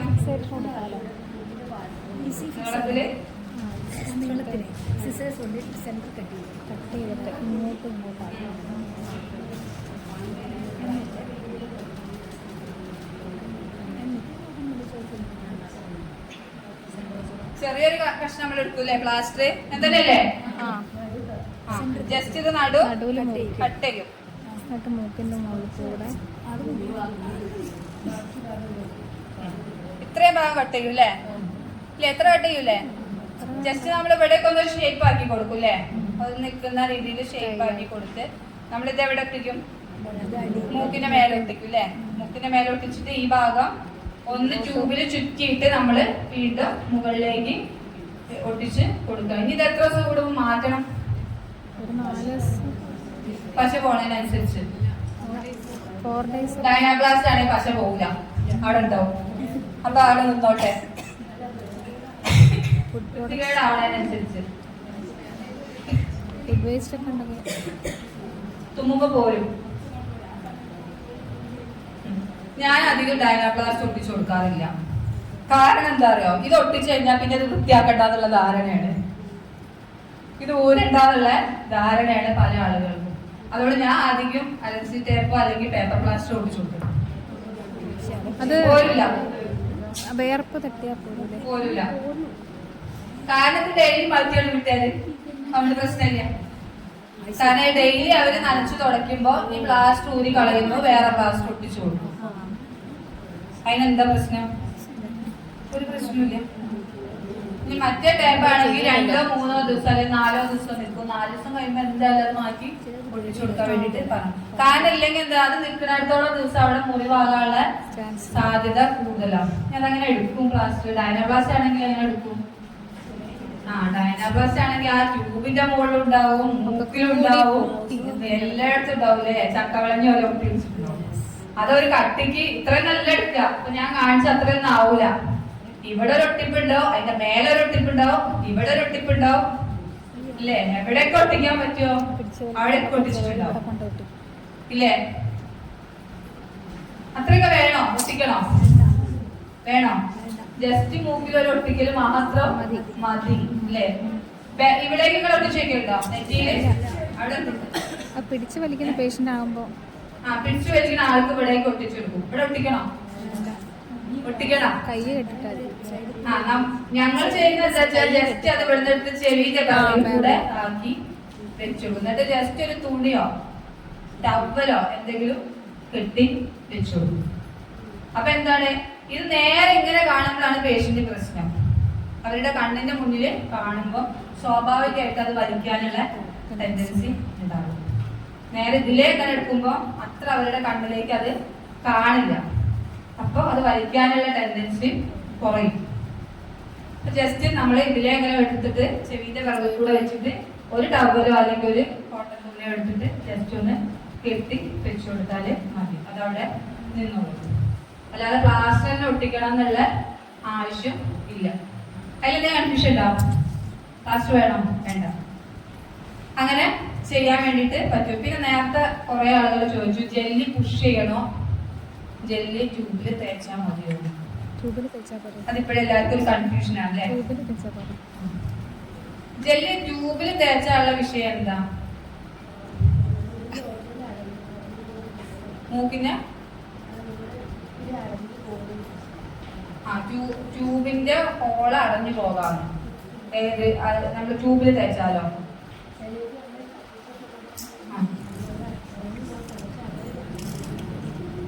ട്യൂബിന്റെ മേലെ തേച്ച് കഴിഞ്ഞാല് ട്യൂബിന്റെ ടിപ്പിൽ അടഞ്ഞു പോകാൻ സാധ്യതയുണ്ടെന്നാണ് സിസ്റ്റർ പറയുന്നത്. ട്യൂബിന്റെ മുകളിൽ നമുക്ക് എത്ര തേക്കാൻ പറ്റും? കുറച്ചല്ലേ ഇടാൻ പറ്റുള്ളൂ. അത് പേഷ്യന്റ് എത്രമാത്രം കംഫർട്ടാണ്. നമ്മൾ സ്വയം ഒന്ന് ആലോചിക്കാം. എനിക്കാണ് ട്യൂബ് ഇടുന്നത്, എന്റെ മൂക്കിലാണ് ട്യൂബ് ഇടുന്നത്. ഇത് നമ്മൾ വേറെ ആരെ പറ്റി ചിന്തിക്കണ്ട കേട്ടോ. നമ്മൾ സ്വയം എന്റെ മൂക്കിലാണ്, എനിക്കാണ് ട്യൂബ് ഇടുന്നത്. എനിക്ക് കംഫർട്ട് ട്യൂബിന്റെ മുകളിൽ തേച്ചിട്ട് ഇടുന്നതാണോ, മൂക്കിൽ കുറച്ചു നേരം ജെല്ലി അവിടെ വെച്ചിട്ട് അത് അപ്ലൈ ചെയ്തിട്ട് ഒരു 5 മിനിറ്റ് വെയിറ്റ് ചെയ്തിട്ട് ഇടുന്നതാണോ? സ്വയം നമ്മളൊന്ന് ആലോചിക്കാം. ഇത് ഞങ്ങൾക്ക് തന്നെ, നിങ്ങൾക്ക് തന്നെ സ്വയം നിങ്ങളൊന്ന് ആലോചിക്കാം. മൂക്കിന്റെ ട്യൂബിന്റെ മേലെ ഓയിൽമെന്റ് ഇട്ടിട്ട് അപ്പൊ തന്നെ ട്യൂബ് അപ്ലൈ ചെയ്യുന്ന എനിക്കാണ് ഇടുന്നത്, ഞാൻ എന്റെ ശരീരത്തിലാണ് ഇടുന്നത്. ട്യൂബിന് മേലെ ജെല്ലി അപ്ലൈ ചെയ്തിട്ട് ഞാൻ അപ്പം തന്നെ ട്യൂബ് ഇടുന്നു, അതാണോ കുറച്ച് നേരം ജെല്ലി അവിടെ ഇട്ടിട്ട് ഒരു 5 മിനിറ്റ് വെയിറ്റ് ചെയ്ത് ഒന്ന് വെയിറ്റ് ചെയ്തതിന് ശേഷം ട്യൂബ് ഇൻസേർട്ട് ചെയ്യുന്നതാണോ എനിക്ക് കംഫർട്ട് എന്നുള്ളത് ഞാൻ സ്വയം ഒന്ന് ആലോചിക്കാം. ഓരോരുത്തർ എന്നിട്ട് അതിന്റെ ജെല്ലി നമ്മൾ ഞാൻ നേരത്തെ പറഞ്ഞ മൂക്കിനുള്ളിൽ അപ്ലൈ ചെയ്തിട്ട് ചെയ്താൽ കുറച്ചും കൂടെ ലൂബ്രിക്കൻ്റ് ആകും, പേഷ്യന്റ് കംഫർട്ട് ആണെന്ന് നേരത്തെ ഞാൻ പറഞ്ഞു. അപ്പൊ നമ്മൾ സ്വയം ഒന്ന് ആലോചിക്കുക, എനിക്ക് ഏതാണ് കംഫർട്ട്, എനിക്ക് എങ്ങനെ ഇട്ടാലാണ് അതിൽ സാറ്റിസ്ഫാക്ഷൻ ഉള്ളത് എന്നുള്ളത് നമ്മളൊന്ന് സ്വയം ചിന്തിക്കാം. എന്നിട്ട് അതെ, നമ്മൾ ജെല്ലി പുഷ് ചെയ്യാൻ ഒരിക്കലും ഒരുപാട് അളവ് ജെല്ലി പുഷ് ചെയ്യാൻ പറയണില്ല. ഒരു 1.5-2 ml മാത്രമാണ്, അത്രേ കൊള്ളുള്ളൂ മൂക്കില്, അത്രേ കൊള്ളുള്ളൂ. ഒരുപാട് അളവൊന്നും അവിടേക്ക് ഇടാൻ നമുക്ക് പറ്റൂല, കാരണം നമ്മുടെ മൂക്കിന്റെ ഹോൾ എത്ര ഉണ്ട് അത്രേ കൊള്ളുള്ളൂ. ഇല്ല, തുമ്മല് വരുന്നില്ല.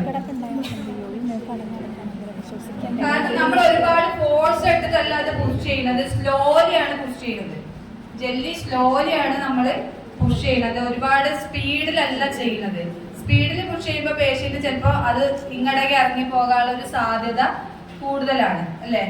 നമ്മൾ ആ പുഷ് ചെയ്യുന്ന ഫോഴ്സിൽ കുറെ ഇറങ്ങി പോകാനുള്ള, നേരത്തെ സിസ്റ്റർ പറഞ്ഞ പോലെ ഇവിടേക്കൊക്കെ വന്ന് അടഞ്ഞു നിൽക്കാനുള്ള ഒരു സാധ്യത കൂടുതലാണ്. ഇവർ പറഞ്ഞ പോലെ ഒരു 5 ml സിറിഞ്ചിലൊക്കെ എടുത്തിട്ട് ചെയ്യുമ്പോൾ ഇവിടേക്കൊക്കെ വന്ന് അടഞ്ഞു നിൽക്കാനുള്ള ഒരു സാധ്യത കൂടുതലാണ്.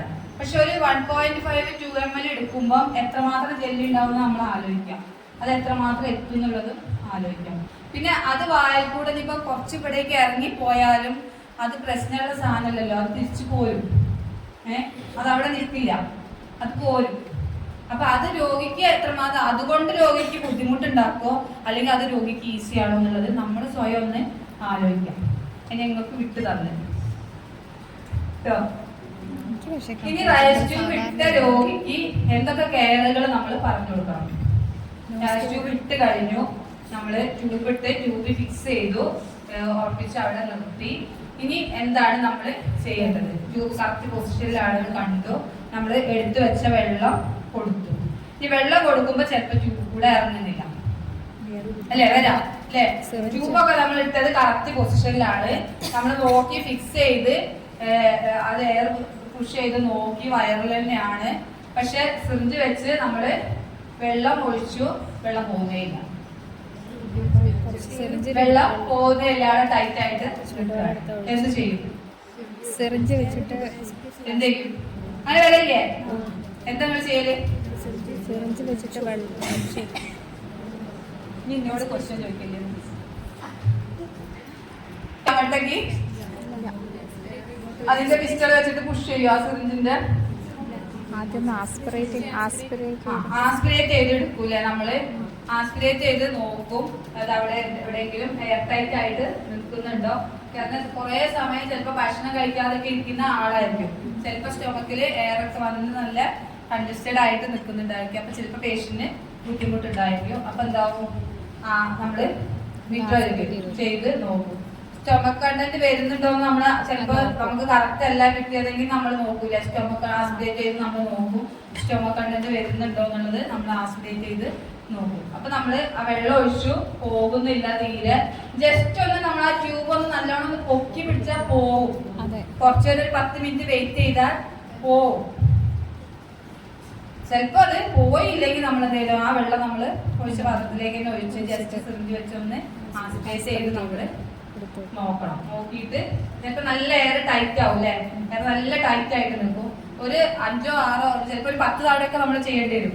ഒന്ന് വിഡ്രോ ചെയ്ത് ഒന്ന് കറക്റ്റ് ചെയ്തതിന് ശേഷം വേണം വീണ്ടും നമ്മള് വെള്ളം. ആദ്യം തന്നെ ഫുഡ് കൊടുക്കുവോ? ഇല്ല, വെള്ളം ഒഴിച്ചു കൊടുത്തിട്ട് കറക്റ്റ് ആണോ എന്ന് നോക്കിയതിന് ശേഷം നമ്മള് ഫുഡ് കൊടുക്കുള്ളൂ അല്ലെ. എത്ര ml ഫുഡ് കൊടുക്കും? എത്ര ml ഫുഡ് കൊടുക്കും? 200 വെള്ളം ഇറക്കി കൊടുക്കും. ഇടയ്ക്ക് വെള്ളം അടക്കം 200 ml. എത്ര സമയം കൂടുമ്പം? എപ്പോ തുടങ്ങും? 6 മണിക്ക് തുടങ്ങി എത്ര മണി വരെ എടുക്കും? പേഷ്യന്റ് കിടക്കുന്നതിന് എത്ര മണി വരെ എടുക്കും? കിടക്കുന്ന പേഷ്യന്റ് കിടന്നുറങ്ങുന്നതിന് മുമ്പ് 8 മണി വരെ. 6 മണിക്ക് തുടങ്ങി രാത്രി 8 മണി വരെ കൊടുക്കും. 5 പ്രാവശ്യം ഫുഡ് കൊടുക്കും.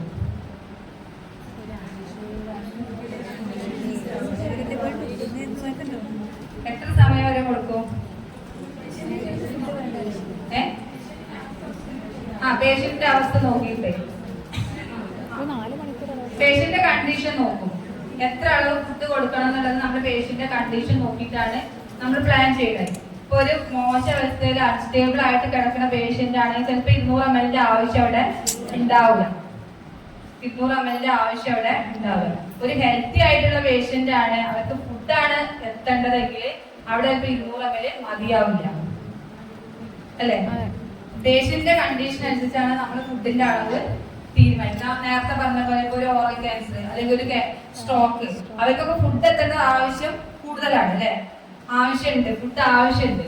ഒരു ഓൾഡ് ഏജ് ബെഡ് റിഡൻ ആണ്, തീരെ മോശമായ അവസ്ഥ കിടക്കുന്ന ഒരു പേഷ്യന്റ് ആണെങ്കിൽ അവർക്ക് അത്രയും ഫുഡ് വേണോ? വേണ്ട അല്ലെ? അപ്പൊ ഫുഡിന്റെ അളവ് നമ്മൾ കുറച്ച് കൊടുക്കണം. അപ്പൊ പേഷ്യന്റിന്റെ കണ്ടീഷൻ അനുസരിച്ചാണ് നമ്മൾ ഫുഡിന്റെ അളവ് തീരുമാനിക്കുന്നത്. എന്നാലും നമ്മൾ നോർമലി പറയുന്ന ഒരളവ് 200 ml ആണ്. ആ 200 ml എത്ര ഫുഡ് എത്ര വാട്ടർ? 150 ml. ഈ 150 ml 200 ml എന്നൊക്കെ നമ്മൾ വീട്ടുകാരോട് പറഞ്ഞാൽ അവർക്ക് ബോധം വരുമോ? ഒരളവ് എടുക്കുവോ? അതെങ്ങനെ അതെങ്ങനെ പറഞ്ഞു? 200 ml ഒരു സ്റ്റീൽ ഗ്ലാസ്. സാധാ നമ്മൾ ഉപയോഗിക്കുന്ന ഗ്ലാസ് ഇല്ലേ, സാധാ വീട്ടിൽ ഉപയോഗിക്കുന്ന ചെറിയ ഗ്ലാസ് ഇല്ലേ, അതൊരു 200 ml ആയില്ലേ? ഏകദേശം ഒരു കണക്കാക്കിയിട്ട് ഒരു ഗ്ലാസ് എടുക്കുക. ആ ഗ്ലാസ്സിന് എത്ര ഭക്ഷണം പറയും? ആ ഗ്ലാസ്സിന് എത്ര ഭക്ഷണം വേണം, എത്ര ഭക്ഷണം അടിച്ചത് വേണം എന്ന് പറയും? അതിനൊരു 1/4 ഭാഗം അല്ലേ? ആ ഗ്ലാസ്സിന് ഒരു 1/4 ഭാഗം ഫുഡ്, 1/4 ഭാഗം വെള്ളം അല്ലേ? അങ്ങനെയല്ലേ പറയണേ? അങ്ങനെ ആ 1/4 ഭാഗം വെള്ളം വേറൊരു ഗ്ലാസ്സിൽ എടുക്കാൻ വേണ്ടി വരും. അപ്പൊ ഏകദേശം 150 ml 50 ml ഉണ്ടാവും. 150 ml ഫുഡും. ഇത് കൃത്യം അളവെടുത്തിട്ടാണോ നമ്മൾ പറഞ്ഞു കൊടുക്കണേ? അല്ല, ഏകദേശം ഒരു കണക്കാണ് നമ്മൾ പറഞ്ഞു കൊടുക്കുന്നത്. 150 ml ഫുഡും ഒരു 50 ml വാട്ടറും. ആ 150 ml നമ്മൾ കണക്കാക്കുന്നത് സാധാ നമ്മൾ നോർമലി ഉപയോഗിക്കുന്ന ഗ്ലാസ്സിനകത്ത് ഒരു 200 ml ഗ്ലാസ്സിനകത്ത് 1/4 ഭാഗം ഫുഡും 1/4 ഭാഗം വെള്ളം കൊടുക്കുക. അങ്ങനെ എടുത്തു വെക്കാൻ വേണ്ടി പറയും. എന്നിട്ട് എന്ത് ചെയ്യും? ആദ്യം ഈ വെള്ളത്തിൽ നിന്ന് കുറച്ചളവ് ഒരു 20 ml ആദ്യം കൊടുക്കണം. എന്തിനാ 20 ml എന്തിനാ ആദ്യം കൊടുക്കണേ? കാരണം ഈ ട്യൂബിൽ എന്തെങ്കിലും ബ്ലോക്ക് ഉണ്ടോ നമുക്കറിയണം അല്ലെ? 2 മണിക്കൂർ മുന്നേ കൊടുത്ത ഫുഡാണ്, അത് കഴിഞ്ഞിട്ട് എന്തെങ്കിലും ബ്ലോക്ക് ആയോ എന്ന് നമുക്കറിയില്ല. അപ്പൊ അത് ബ്ലോക്ക് ഉണ്ടോ എന്ന് അറിയണമെങ്കിൽ ആദ്യം നമ്മള് കുറച്ച് വെള്ളം കൊടുത്തു നോക്കണം. കൊടുത്തു നോക്കുമ്പോ ബ്ലോക്ക് ഒന്നുമില്ല നമുക്ക് മനസ്സിലായി. പിന്നെ അതുപോലെ ട്യൂബ് ഡ്രൈ ആയിരിക്കും അല്ലെ? ഉള്ളില് ഉണങ്ങിയിട്ടുണ്ടായിരിക്കും. 2 മണിക്കൂർ മുന്നേ കൊടുത്ത ട്യൂബാണ്, ഉണങ്ങിയിട്ടുണ്ടായിരിക്കും. അപ്പൊ നമ്മൾ ഫുഡ് കൊടുക്കുമ്പോൾ സ്വാഭാവികമായി ഉണങ്ങിയ ഭാഗത്തേക്ക് പറ്റി പിടിക്കും അല്ലെ? അപ്പൊ അത് ഉണ്ടാവാതിരിക്കാനും അതിനൊന്ന് നനയ്ക്കുന്നത് അത്യാവശ്യം ആണ്. അപ്പൊ അത് നനഞ്ഞു കഴിഞ്ഞാൽ അതിൽ പറ്റി പിടിക്കാതെ അത് ഇറങ്ങി പോകാൻ സഹായിക്കും. അപ്പൊ ഈ 2 ഉദ്ദേശമുണ്ട്. അപ്പൊ അതുകൊണ്ട് നമ്മൾ ആദ്യം ഒന്ന് വെള്ളം കൊടുത്തു നോക്കും. ട്യൂബിലൂടെ കറക്റ്റ് പോകുന്നുണ്ടെങ്കിൽ ആ വെള്ളം കഴിയണതിനനുസരിച്ച് നമ്മൾ എന്തെങ്കിലും ഫുഡ് ഒഴിച്ചു കൊടുക്കും അല്ലെ? എങ്ങനത്തെ ഫുഡാ കൊടുക്കണേ? അടിച്ചിട്ട് നന്നായിട്ട് മിക്സിയിൽ അടിച്ചിട്ടുള്ള ഫുഡാണ് കൊടുക്കുന്നത്. സാധാരണ 50 ml ഫീഡിങ് സിറിഞ്ചാണ് എടുക്കണമെങ്കിൽ കുറച്ചും കൂടെ കട്ടിയുള്ള ഭക്ഷണം നമുക്ക് കൊടുക്കാൻ പറ്റും. മറ്റേ സാധാ സിറിഞ്ചാണെങ്കിൽ അതിന് നമുക്ക് അത്ര കൊടുക്കാൻ പറ്റില്ല. അപ്പൊ ഫീഡിങ് സിറിഞ്ചാണെങ്കിൽ കുറച്ചും കൂടെ ഈസി ആയിട്ട് കുറച്ചും കൂടെ കട്ടിയുള്ള ഫുഡ് കൊടുക്കാൻ വേണ്ടിയിട്ട് പറ്റും. അപ്പൊ ആ രീതിയിൽ നമ്മൾ ഭക്ഷണം ഫുള്ള് ഒഴിച്ചു കൊടുത്തു. അത് ഫുള്ള് ഇറങ്ങി കഴിയുന്ന ലാസ്റ്റ് എത്തുമ്പോൾ നമ്മൾ എന്ത് ചെയ്യും? ബാക്കിയുള്ള വെള്ളം ഈ 30 ml വെള്ളവും കൂടെ ഒഴിച്ചു കൊടുക്കുമ്പോൾ എന്ത് ചെയ്യും? ട്യൂബ് എന്ത് ചെയ്യും? ഒഴിച്ചു കൊടുത്ത് കഴിഞ്ഞു, കുറെ നേരം ഫുള്ള് തീർന്നു. നമ്മൾ എന്ത് ചെയ്യും? മടക്കൂലേ? മടക്കി പിടിക്കും. അങ്ങനെ പിടിക്കൂലേ അല്ലേ? അങ്ങനെ പിടിക്കൂലേ? ഇതെന്തിനാ? എയർ കടക്കാതിരിക്കാൻ. എയർ കടക്കാതിരിക്കല്ലേ? ഇതിലെത്ര എയർ കയറും? ഇതിലെ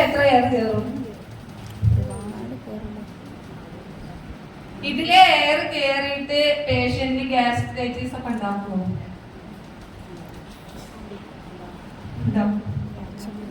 അത്ര എയർ ഇതിലേക്ക് കയറുമോ? ഇതിങ്ങനെ ഒരു ദിവസം ഇപ്പൊ 6 തവണ കൊടുക്കേണ്ടതാണോ? 6 തവണ അത് മടക്കിയിട്ടുണ്ടാവും. അതെങ്ങനെയാ 6 തവണ അത് തുറക്കുമ്പോഴും മടക്കണ്ടേ? ഒരേ ഭാഗം മടക്കാതെ വ്യത്യസ്തമായി ഒരേ ഭാഗത്ത് മടക്കില്ല, താഴത്ത് മേലൊക്കെ ആയിട്ട് മടക്കും. പൊട്ടിപ്പോലേ ഒരേ സൈഡിൽ തന്നെ ആ മടക്കി താഴെ മേലൊക്കെ ആയിട്ട് മടക്കും. അതിന്റെ ഒന്നും ആവശ്യമില്ല. ജസ്റ്റ് ഇവിടെ ഒന്ന് അമർത്തി പിടിച്ചാൽ മതി. ജസ്റ്റ് ഇവിടെ ഒന്ന് പ്രസ് ചെയ്ത് പിടിച്ചാൽ മതി. ഇത് മടക്കേണ്ട ആവശ്യമേ ഇല്ല. ഈ ട്യൂബ് മടക്കേണ്ട ഒരാവശ്യമില്ല.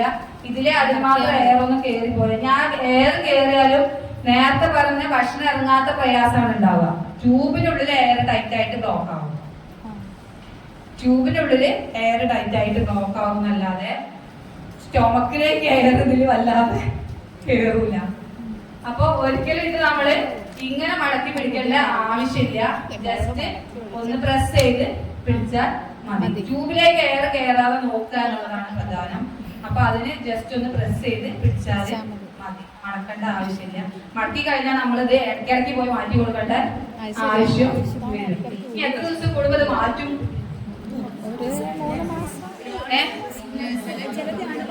പിന്നെ ബ്ലോക്ക് ഒക്കെ എത്ര ദിവസം കൂടുമ്പോൾ മാറ്റും? 3 മാസം. പിന്നെ ലീക്കോ ബ്ലോക്കോ ഒക്കെ ഉണ്ടാകുമ്പോൾ 2 to 3 മന്ത് വരെ നമുക്ക് വലിയ പ്രശ്നങ്ങളില്ലാതെ കൊണ്ടുപോകാൻ പറ്റും. പിന്നെ ഇതിന്റെ ഫ്ലെക്സിബിലിറ്റി കുറയുമ്പോ അല്ലെ, ഇതിനൊരു വഴക്കുണ്ട് അല്ലെ, ഇത് ടൈറ്റ് ആവും, റിജിഡ് ആവും, അങ്ങനെ ഉറച്ചു പോകും. അങ്ങനെ വരുമ്പോഴും എന്തോ ഉള്ളില് മുറിവുണ്ടാവും അല്ലെ. ട്യൂബ് ഒരഞ്ഞിട്ട് ഉള്ളില് മുറിവുണ്ടാക്കാനുള്ള സാധ്യത ഉണ്ട്. അപ്പൊ ഇത് ഈ ഫ്ലെക്സിബിൾ ആയ ഈ ഒരു അവസ്ഥ പോകുമ്പോ നമ്മൾ എന്ത് ചെയ്യണം? ഇത് മാറ്റി കൊടുക്കണം.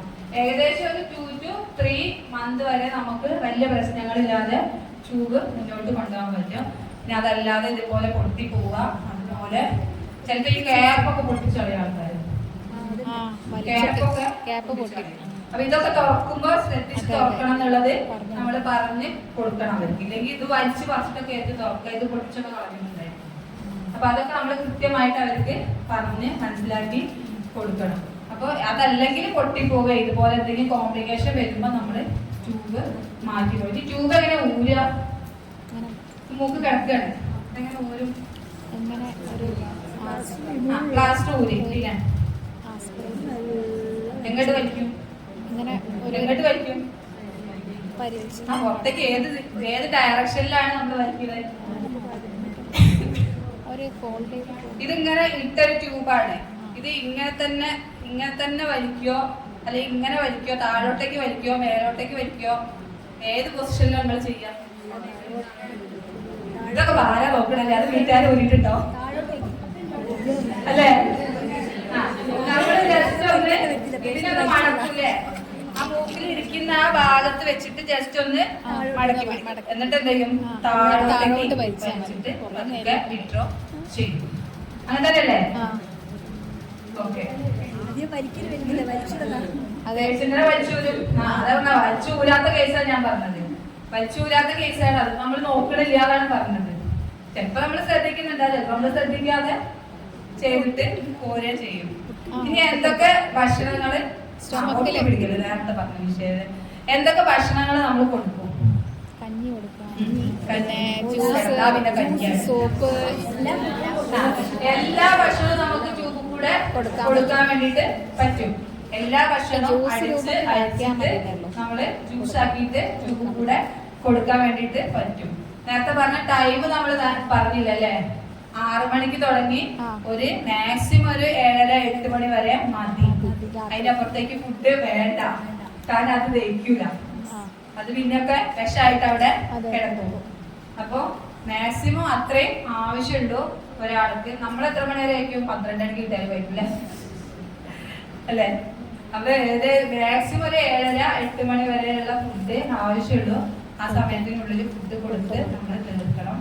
പിന്നെ എപ്പോഴും കട്ടിയുള്ള ഭക്ഷണം തന്നെയാണോ കൊടുക്കുന്നത്? അല്ല അല്ലെ, ലൈറ്റ് ആയിട്ടുള്ള ഫുഡും കൊടുക്കുന്നുണ്ടല്ലേ? എല്ലാ പ്രോട്ടീൻസും മിനറൽസും ഒക്കെ അടങ്ങിയ ഫുഡായിരിക്കണം കൊടുക്കേണ്ടത്. കഞ്ഞിയാണ് അടിക്കണമെങ്കിൽ കഞ്ഞിന്റെ കൂടെ തന്നെ ഇലക്കറികളോ പയറുവർഗ്ഗങ്ങളോ ഒക്കെ ഇട്ടിട്ട് അടിച്ചിട്ട് വേണം കൊടുക്കാൻ. പല ഹോസ്പിറ്റലുകളും ചാർട്ടാക്കിയിട്ട് വിടുന്നുണ്ട്. പണ്ടൊന്നും അതുണ്ടായിരുന്നില്ല അല്ലെ?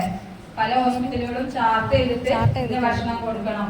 രാവിലെ പ്രോട്ടീൻ പൗഡർ 8 മണിക്ക് ഇന്ന സാധനം അല്ലേ, അങ്ങനെ ഓരോന്ന് ചാർട്ട് ചെയ്തിട്ട് വിടുന്നുണ്ട് അല്ലേ. കോഴിമുട്ടേന്റെ വെള്ള അങ്ങനെയൊക്കെ പറഞ്ഞിട്ട് എല്ലാം ചാർട്ട് ചെയ്തിട്ട് വിടുന്നുണ്ട്. അപ്പൊ നമ്മൾ പറഞ്ഞു കൊടുക്കുന്ന സാധനങ്ങൾ തന്നെയാണ്. പ്രോട്ടീൻ അടങ്ങിയ ഫുഡ് വേണം, ഫൈബർ കണ്ടന്റ് വേണം, അതുപോലെ മിനറൽസ് വേണം, ഇലക്കറികൾ വൈറ്റമിൻസ് വേണം. ഇതെല്ലാം നമ്മൾ എന്ത് ചെയ്യണേ, മിക്സ് ചെയ്തിട്ട് അടിച്ചിട്ട് കൊടുക്കാൻ വേണ്ടിയിട്ടാണ് പറയുന്നത്. പിന്നെ ഓരോ രോഗിന്റെ രോഗാവസ്ഥയ്ക്ക് അനുസരിച്ചുള്ള ഫുഡ് ആയിരിക്കണം നമ്മൾ സജസ്റ്റ് ചെയ്യും. ഡയബറ്റിക് ആയ ഒരു പേഷ്യന്റിന് കുറെ ജ്യൂസ് കൊണ്ടുപോയി കൊടുത്താല് പ്രശ്നമാവൂലേ. അപ്പൊ ഓരോ രോഗിന്റെ രോഗാവസ്ഥ എന്താണോ അതും കൂടെ അസസ് ചെയ്തിട്ട് വേണം നമ്മൾ അവർക്ക് ഫുഡ് നിർദ്ദേശിച്ച് കൊടുക്കാൻ. ഡയബറ്റിക് ആണെങ്കിൽ അതിനനുസരിച്ചുള്ള ഫുഡ് ആയിരിക്കണം പറഞ്ഞത്, CKD ആണെങ്കിൽ അതിനനുസരിച്ചുള്ള ഫുഡ് ആയിരിക്കണം പറയുന്നത്. അതുപോലെ ഇപ്പൊ ഒരു പൾമനറി എഡിമ അതുപോലുള്ള വെള്ളം അധികം കുടിക്കാത്ത പേഷ്യന്റ് ആണെങ്കിൽ അതിനനുസരിച്ചുള്ള ഫുഡ് ആയിരിക്കണം നമ്മൾ പറഞ്ഞ് കൊടുക്കേണ്ടത്. അപ്പൊ ആ രീതിയിൽ വേണം ഫുഡ് കൊടുക്കും. ഇനി രോഗിയെ എങ്ങനെ പൊസിഷൻ ചെയ്ത് കിടത്തും, ഫ്ലാഷ് ട്യൂബ് ഇട്ട ഒരു പേഷ്യന്റ് ആണ്, എങ്ങനെ പൊസിഷൻ ചെയ്ത് കിടത്തും, എന്തിനാണത്? ആസ്പിരേഷൻ കുറയ്ക്കാൻ.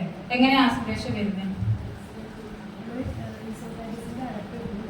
അതായത് നമ്മളിവിടെ ഫ്ലാഷ് ട്യൂബ് ഇടുന്നതോടെ ഇവിടെ നമ്മൾക്ക് ഓസ് ചെയ്യുന്ന ഒരു സംഭവം ഇല്ലാതായില്ലേ. അപ്പൊ നമ്മൾ ഓട്ടോമാറ്റിക്കലി അവിടെ റീഗർജിറ്റേറ്റ് ചെയ്ത് സ്റ്റൊമക് കണ്ടന്റ് മലന്ന് കിടക്കുന്ന ഒരാൾക്ക് റീഗർജിറ്റേറ്റ് ചെയ്ത് സ്റ്റൊമക് കണ്ടന്റ് എവിടേക്ക് തൊണ്ടയിലേക്ക് വന്ന് നിൽക്കാനുള്ള ഒരു സാധ്യത കൂടുതലാണ്. ആ തൊണ്ടയിൽ വന്ന് നിൽക്കുമ്പോൾ സ്വാഭാവികമായിട്ട് മുന്നിലുള്ള കുഴല് ട്രക്കി ആയതുകൊണ്ട് അവിടേക്ക് ഇറങ്ങി പോകാനുള്ള സാധ്യത കൂടുതലാണ്. അപ്പൊ സ്വാഭാവികമായിട്ടും ആസ്പിരേഷൻ ന്യൂമോണിയ വരാനുള്ള മിക്കവാറും റെസ്റ്റ് വിട്ട പേഷ്യന്റിലൊക്കെ നമ്മൾ കാണുന്ന ഒരു പ്രശ്നമാണ് ആസ്പിരേഷൻ ന്യൂമോണിയ. കാരണം മിക്കവാറും ഹെഡ് ആൻഡ് എലിവേറ്റ് ചെയ്തിട്ടുണ്ടാവില്ല. എത്ര ഡിഗ്രിയിൽ ഹെഡ് ആൻഡ് എലിവേറ്റ് ചെയ്യണം? 40. അതെങ്ങനെ നമ്മൾ തീരുമാനിക്കണം? ഏകദേശം ഐസി ബെഡ് ആണെങ്കിൽ നമുക്ക് അറിയാം ഏകദേശം ഇത്ര അതറിയാം. തലഭാഗത്തിന് കുറച്ച് ലെവൽ ചെയ്തിട്ട് വേണം നമ്മൾ കിടത്താൻ. അതല്ല സാധാ ബെഡാണ് നമ്മൾ എന്ത് ചെയ്യും? സാധാ ബെഡാണ് അവർ ഉപയോഗിക്കുന്നത്. ഒരു ഇഷ്ടിക പോലെ 2 ഇഷ്ടിക വെക്കണം. 2 ഇഷ്ടിക വെച്ചിട്ട് കട്ടിലിന്റെ തലഭാഗം ഒന്ന് പൊക്കി വെച്ചെങ്കിൽ മാത്രമേ 45 ഡിഗ്രിയിൽ ആംഗിള്. എല്ലാ സമയത്തും പേഷ്യന്റ് അങ്ങനെ കിടത്തണം? ഫുഡ് കൊടുക്കുമ്പോൾ മാത്രം കിടത്തിയാലോ? പോരാ, എല്ലാ സമയത്തും പേഷ്യന്റ് ആ പൊസിഷനിൽ കിടക്കണം. കാരണം രോഗിക്ക് സ്റ്റൊമക്കിൽ എത്തുന്ന ഭക്ഷണം അപ്പൊ തന്നെ ഡൈജഷൻ നടക്കുന്നുണ്ടോ? സ്റ്റൊമക്കിൽ ഫുഡ് എത്തി അപ്പൊ തന്നെ ഡൈജഷൻ നടക്കുന്നുണ്ടോ? ഇല്ല. കുറേശ്ശെയാണ് ഡൈജഷൻ നടക്കുന്നത്. നമ്മൾ കൊടുത്ത അരമണിക്കൂറിനുള്ളിൽ ഇത് ഡൈജസ്റ്റ് ചെയ്ത് പോവുകയാണെങ്കിൽ ഓക്കെ, അവിടെ വേറെ സാധനമില്ല തിരിച്ചു വരാൻ. പക്ഷെ ഡൈജഷൻ അത്ര അരമണിക്കൂർ കൊണ്ട് നടക്കണില്ല. പ്രോസസ്സ് ഇങ്ങനെ നടന്നുകൊണ്ടിരിക്കുകയുള്ളൂ. 2-3 മണിക്കൂറൊക്കെ നമ്മൾ കൊടുക്കുന്ന ഫുഡിന്റെ തിക്കിനനുസരിച്ച് ഇരിക്കും ഡൈജഷൻ നടക്കാം അല്ലേ. അപ്പൊ ആ സമയം എടുക്കും. അപ്പൊ അവിടുന്ന് എപ്പോ വേണമെങ്കിലും അത് റീകൺസിറ്റേറ്റ് ചെയ്ത് വരാനുള്ള സാധ്യത കൂടുതലാണ്. അപ്പൊ ഫുൾ ടൈം പേഷ്യന്റ് എങ്ങനെ കിടക്കണം? ഹെഡ് ആൻഡ് എലിവേറ്റ് ചെയ്തുള്ള പൊസിഷനിൽ പേഷ്യന്റ് കിടക്കണം. ഫ്ലാഷ് ട്യൂബ് ഇട്ട ഒരു patient full time head and elevate ചെയ്ത് അപ്പൊ ചോദിക്കും തലയണ വെച്ച് കൊടുത്താൽ പോലെ. തലയണ വെച്ചാൽ പ്രശ്നം എന്താണ്? തലയണ വെച്ചിട്ട് ഹെഡ് ആൻഡ് എലിവേറ്റ് ചെയ്താൽ പോലെ ശരിക്കും. കട്ടിൽ പൊക്കേണ്ട ആവശ്യമുണ്ടോ? കാരണം തലയണ വെക്കുമ്പോ ഇവിടെ ഭയങ്കര പെയിൻ ആയിരിക്കും രോഗിക്ക് ഉണ്ടാവുക. ചിലപ്പോ പറയാൻ പറ്റൂല. പേഷ്യന്റിന് അൺകോൺഷ്യസ് ഒക്കെ ആണെങ്കിൽ പറയാനും പറ്റുന്നുണ്ടാവില്ല. ഒരു 5-6 തലയണ അടുത്തേക്ക് വെച്ചിട്ടുണ്ടാവില്ല. കിടക്കുന്ന ആൾ തൊട്ട് പറയാനും പറ്റില്ല. ഇവിടെ ഭയങ്കര പെയിൻ ആയിരിക്കും ഉണ്ടാവുക. അപ്പൊ ശരിക്കും തലയണയുടെ ആവശ്യമേ ഇല്ല. ഹെഡ് ആൻഡ് എലിവേറ്റ് ചെയ്ത് കഴിഞ്ഞാല് തലയണയുടെ ആവശ്യമേ ഇല്ല. നമ്മൾ സപ്പോർട്ട് ചെയ്യാൻ മാത്രമാണ്.